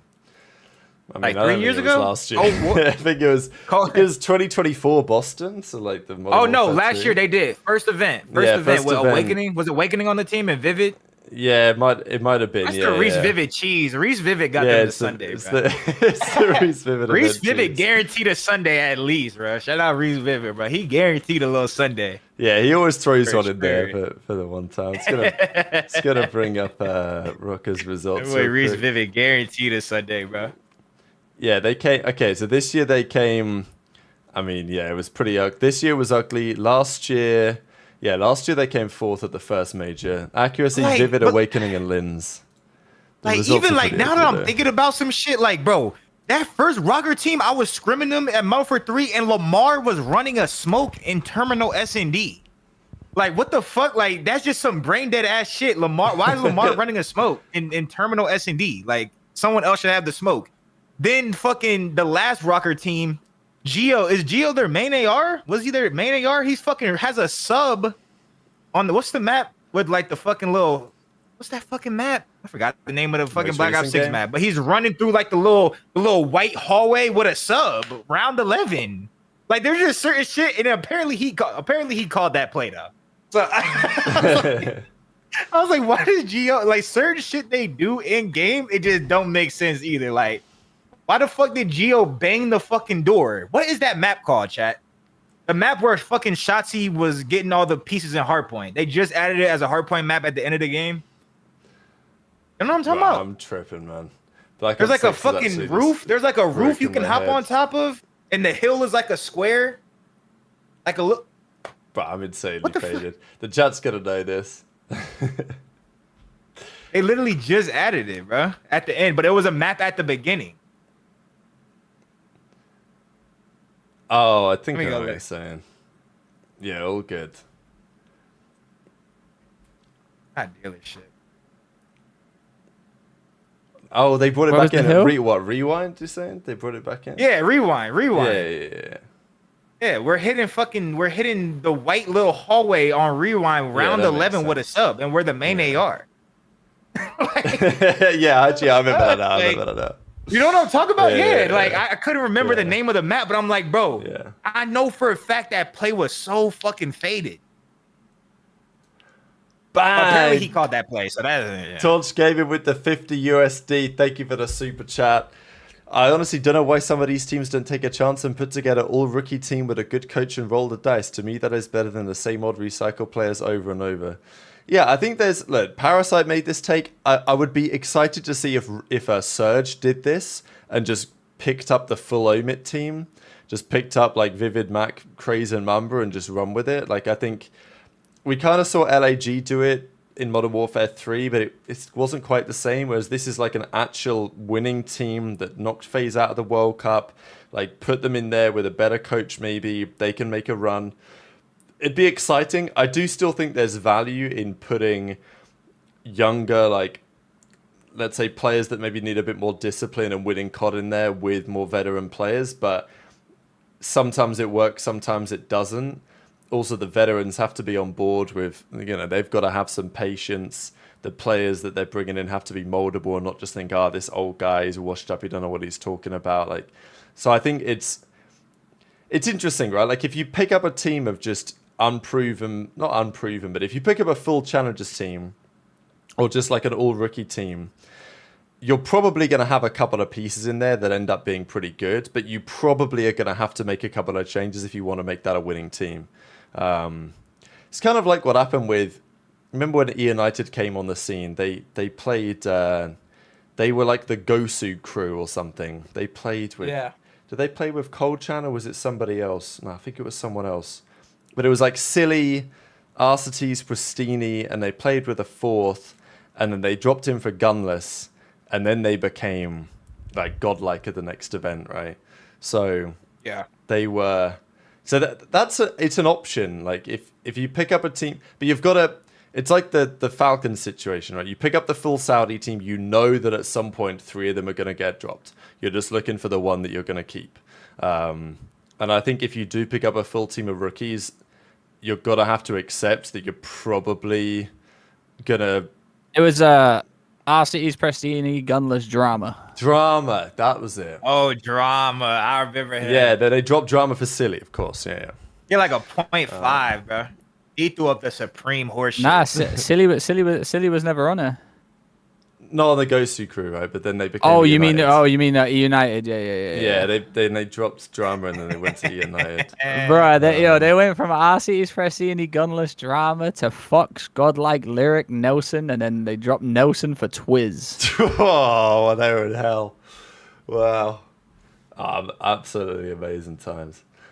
So yeah, there you go. I think that's the thoughts. Go on, Trey. What do they do? Then next? it was Juju, Clint, Juju Tempe, the and God. Fast Bowler.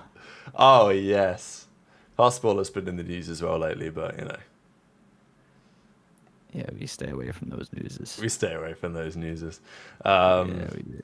Okay, gentlemen, pleasure. There's one final thing I wanted to cover before we close out the show. There was a bit of drama. So Shotzi was saying that, you even hinted at it earlier, lads. Lads, we don't need to be on the Adderall anymore. It's not the answer. Now, there was a funny interview this week with this guy. This guy's called Gorgo. He's running the show over at Heretics. Of course, with some of our favourite players on, as we know, Don. Now, he said the following I thought was kind of spicy. There's a big lack of professionality in CoD. It's a wild game that we like because they allow trash talk and stuff, but things need to be more regularized. There's a lot of looking the other way when it comes to certain issues, player performance issues. There's very little oversight over that. The entire league, or a large portion of the league, I'd say it's the league with the most prescribed and detected people with ADHD in the world. It's incredible. The diversity is crazy. So I think there needs to be fewer hyperactives in the league, and we need to address this. A lot of people talk about professionalizing this, but if that's the case, we've got to do it with everything. So look, he doesn't say it, but he kind of implies that he thinks there might be a bit of cheese going on. He's saying, "Yo, why is there so many people in the league with ADHD? That's crazy, bro. I don't know. Wait, that needs to be Shotzi studied. wants us to believe he doesn't use it. I can promise you, Shotzi does not use Addy. There's a lot. I mean, there's a lot of good players that don't use it. I think the best players don't use it. It has died down a lot. I will give you that. It has died. Like back in 2018, you couldn't catch a pro off of it.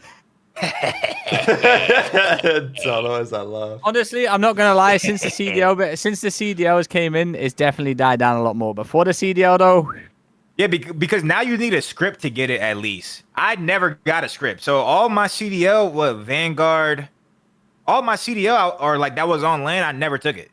I just never got a script because I knew if I got a script, I was finna get addicted. I would have been throwing them bitches back. Bro, I just said, fuck it, I'm not finna get a script. IW champs, it was all the EU teams. So we got a little package sent out. It came in a PlayStation game case of fucking what was it, Mortal Kombat or something. It was just a PS3 case full of beans. Yeah. Wait, where did you get it shipped over from? The UK? No, well, you can't get Addy over here. No, We just bought it from some random American who shipped it in a PlayStation 3 case. We opened it. We thought we got scammed. Never mind. Pharmaceuticals straight to the case. Felt like Escobar in a ringer. I'll give my little 2 cents on the Adderall situation. Me personally, I've played a lot of events on it and a lot of events off of it. I've actually had my best events not on it. I feel like I'm better not on it. I think the drug, I'm easily addicted. I think the drug is a easily abusable drug, and it is fun to take. So I think a lot of COD people, they probably just think it's fun to take, and it makes the game feel fun, and it makes you be able to sit in the chair for 13 hours a day and feel like only an hour went by. So that's the advantage. The advantage to me is like the people that are taking it at home and just fucking grinding all day and night. That's the advantage. I feel like on land, mano y mano, you're not about to lose a gunfight because the other guy's on Addy and you're not. You know what I'm saying? I feel like it has nothing to do. And I also think just for the health and everybody in the league, the people who are abusing it still to this day, that they don't abuse it. I know it's fun. I know it's fun to be on fucking 100 and fucking be zooming and having the time of your life, but it's just not good. It's not healthy. So I do think, I mean, there's nothing else the league can do besides make people get scripts. You know what I'm saying? If you're easily addicted to stuff, don't get a script. I'm easily addicted. If I went to the store right now and bought a vape, I'd be fucking hooked on that vape. If I go start smoking weed again, I'll probably be a weed addict within a few days. That's just how my body works, and people just need to understand how their body works. You know what I'm saying? So stay away from shit you don't want to have to take. Because if you take it every day, you're going to go from, okay, now I got prescribed 10s. After a month and a half, them 10s ain't finna hit you. You taking them every day. Now I want the 15s. Now I want the 30s. Now I'm popping fucking 4 30s to what this is not me. I'm just saying that's how like it goes. Luckily I never went down that far. I just binged it in the moments that I did do it. You know what I'm saying? So I got in and got out. But a lot of these people who are taking it every day, that's the problem, because it will mentally change you. Like that person who did 100 mgs of Adderall for 10 years straight, that's not the same person he was 10 years ago. Like, that his brain his face starts to look different. Like that's not the same person. You don't want to be taking 30s every day for 5 years straight, bro. Now, if you one little rogue weekend in Italy with Trey, you got a little 30 in your back pocket, we might fuck around and throw that motherfucker back. But you don't want to be popping that bitch every day. You don't want to be popping these shits You know. every day and being addicted, bro. You do not want to do that shit, bro. I promise you. That's my message.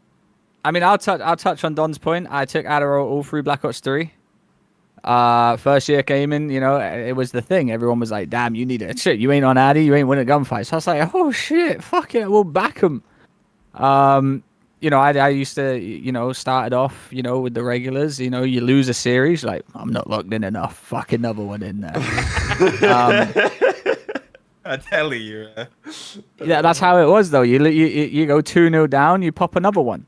You know, we go and get reverse sweep. And then before you know it, you can't sleep. You feel like shit.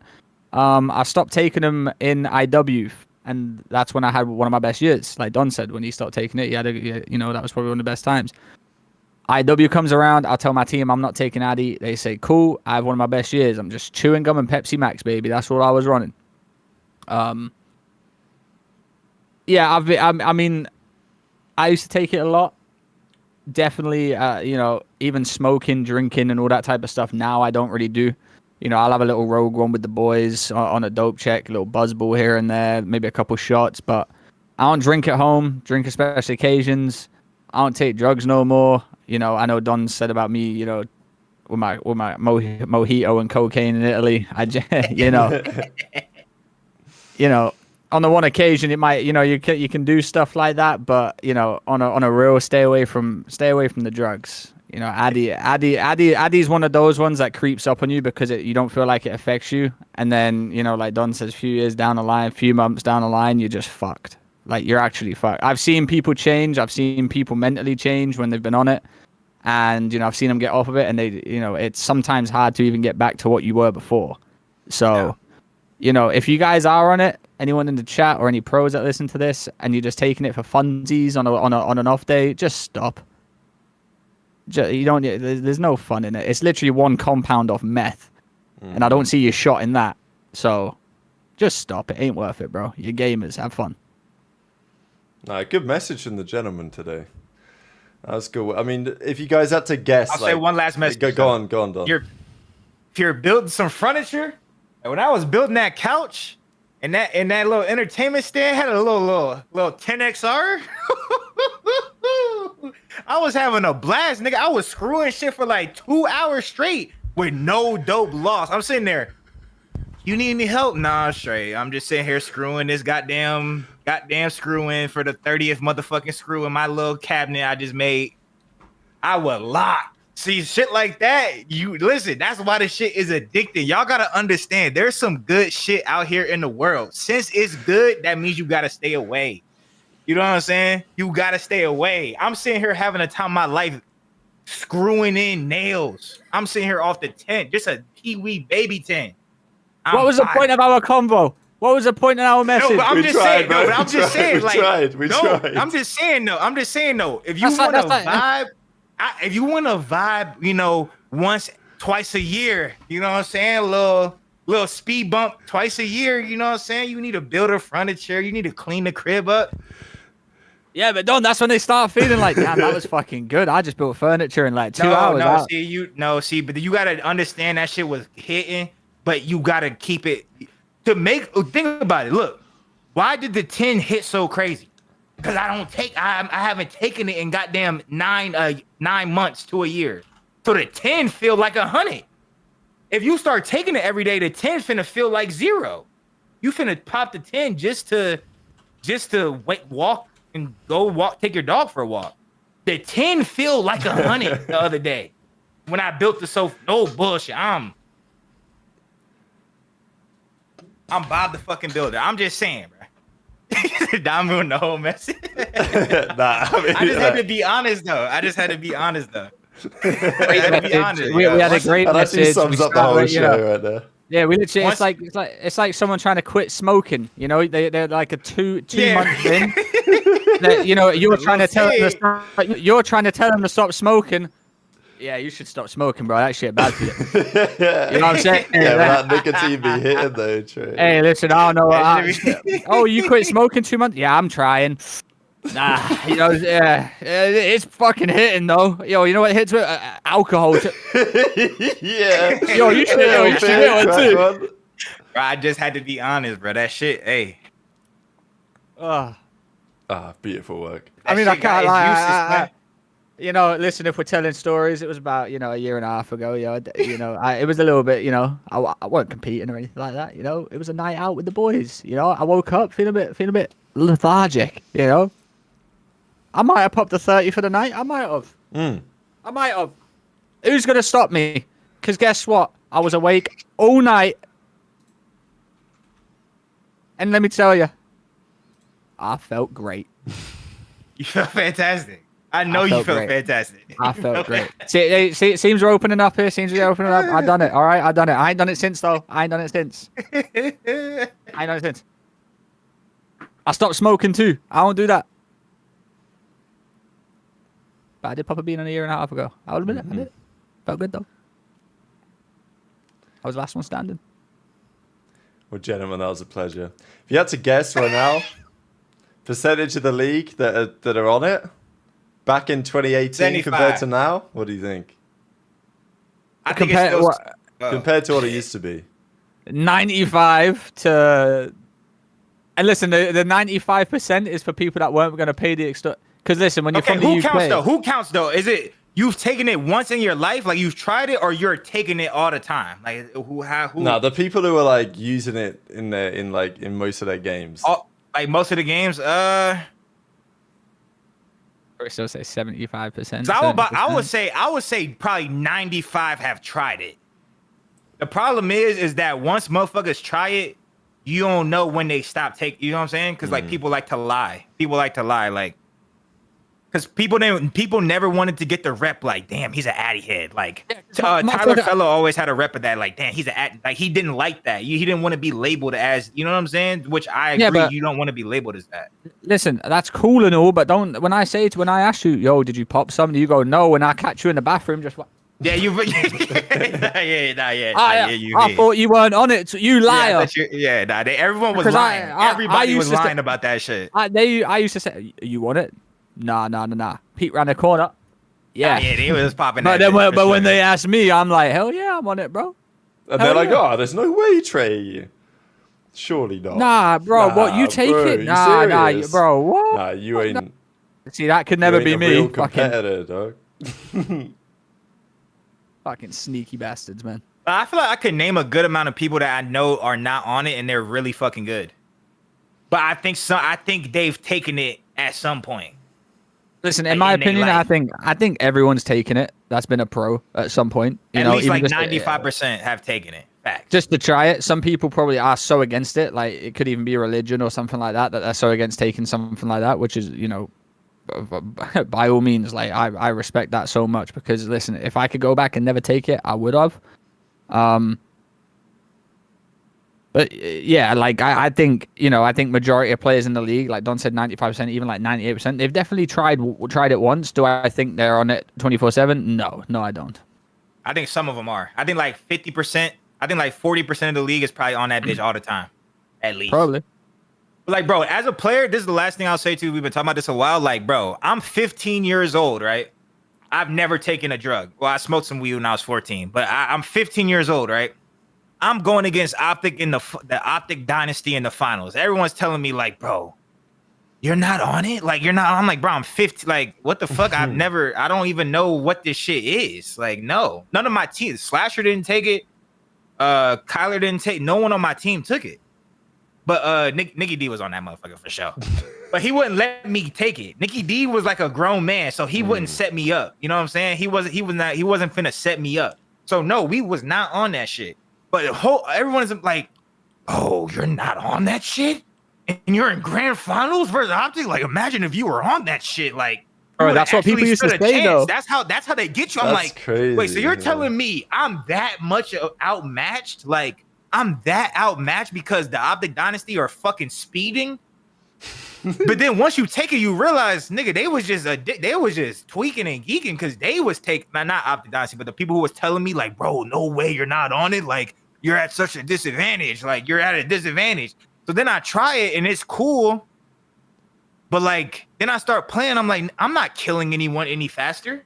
I don't feel that. I just I just feel like I just feel tweaked and geeked, but like I'm not killing anyone any faster. Like I'm not actually. I don't feel like my reactions. I don't feel like my reactions are. My reaction time's not better. Nothing. Like I just feel like I'm just. Ostas, they were making it sound like I'm fighting the Optic Dynasty with my bare hands. Like that's what they're making it sound like. They're like I'm fighting the Optic Dynasty with my bare hands. Bro, people used to make it out. I'm like, what the fuck? People used to make out like Optic Dynasty on you know, if they whenever they were on it were like fighting Elden Ring bosses. Yeah. Like, and like you were like level 1 versus the Elden Ring boss straight up. Like, yeah. Like, listen, I promise you. Like, I promise you ain't gonna bro. It's such a big placebo too. It's insane placebo. Like if you lose to a whole team that's on it and you haven't taken it, you're like, bro, they're all on it. Like I can't do anything about it. But then, if you found out they wasn't on it, like let's say 4 players tricked you into believing they were on it and you got bopped 3-0, you would always complain about them being on it. Yep. It don't make you any better.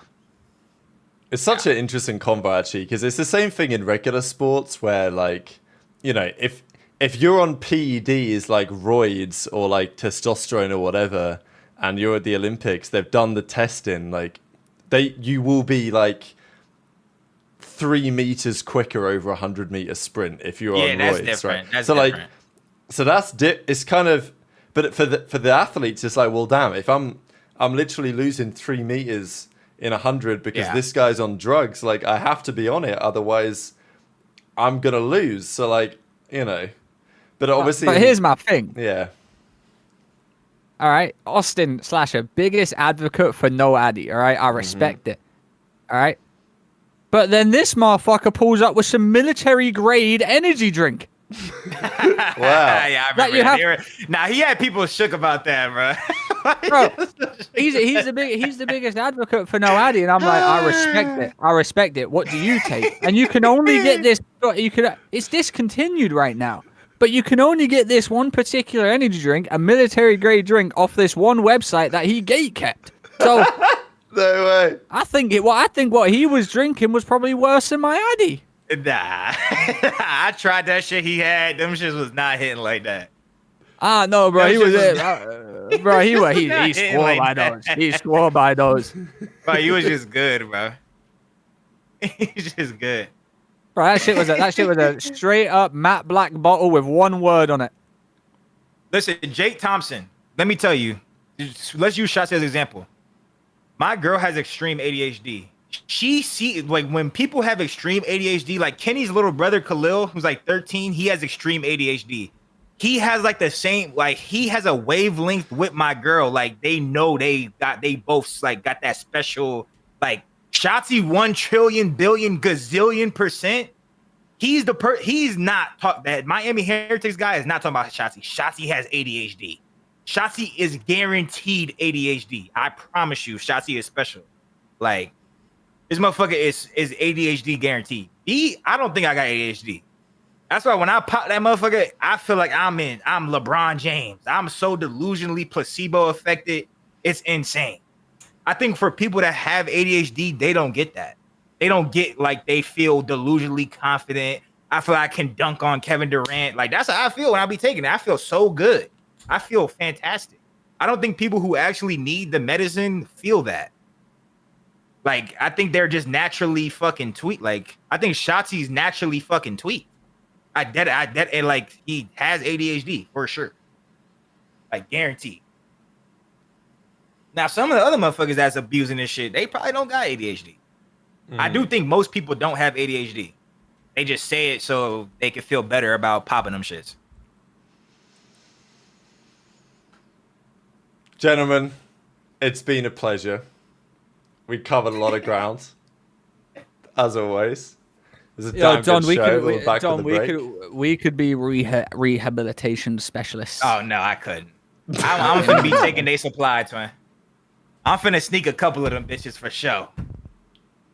It's a good start. You see, maybe you could be the rehabilitation. I'm finna sneak a couple. Trey finna sneak a couple of them bitches too. Maybe Don is the one that needs the rehabilitation. I'm realistic. Don's about to pop one and think he's gonna be Carlos Alcaraz with the tennis ball. Who thinks he's Djokovic? Yeah, maybe Don does need it actually. I'm keeping a whole 100, bro. Alright, that All idea right, without the well, window tray. looks like I'm by myself then. Fuck it. Don's gonna be robbing motherfuckers. I'm gonna try and help him out. I'm gonna be helping him out. I'll be like, give me a shit because we don't need it no more. And I'll give it to Don and be like, Don, dispose of this. And he. I bet.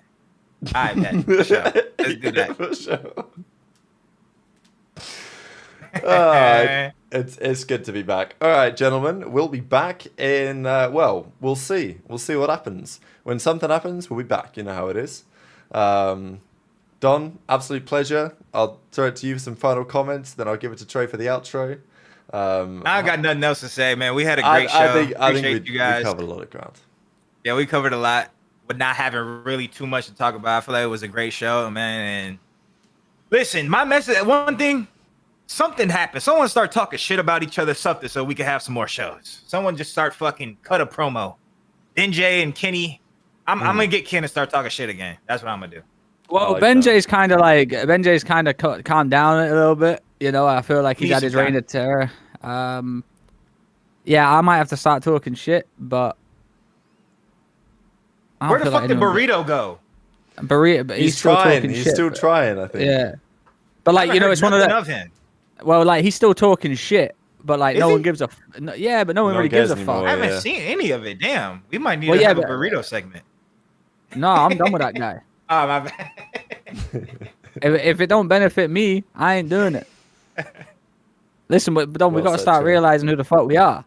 You know, we can't give out free promo. You're right. You know, we can't give out the free promo. Burrito, you're doing a great job over there. Keep it up. Don't even try it though. Don't try it. He's about to run it back to. Oh, I pray he runs it back. Because guess what? It'll go straight over my head. He won't even talk about it. He'll be talking to himself. Mirrors. Wow. Let me tell you, what a show. We're making it fucking work. Holy shit. Let me tell you. Wow. I've never seen three morons talk about something as good as we do. Wow. It's stories upon stories. Unfortunately, we can't, you know, probably the next time we do a show is when the Zuma World Cup starts, low key, because then we can have something to talk about and, you know, players and whatever like that. Maybe some drama comes up there. But other than that, yeah, there's not much really to talk about. We appreciate everyone tuning in for the show. It wasn't an emergency one. It was just like an abrupt one because, you know, it took us a few weeks to get some shit to talk about, to be honest with you. But yeah, we appreciate everyone tuning in. It was a nice little calm show. It was a funny one with the boys. Shout out to the love for the 10 gifted from Upcast, Torch Game with the big 50 bomb, a bunch of other motherfuckers coming in with some money. You know, that would definitely pay for the McDonald's tonight. We appreciate that. Mm-hmm. I ain't got anything else to say other than, you know, it's been a pleasure for myself, Tactical Rab, and Donnie Temp. It's an absolute goddamn pleasure to host another show for you guys. We'll see you in the next one. And, yeah, we'll see you later. Take care, gentlemen. Later.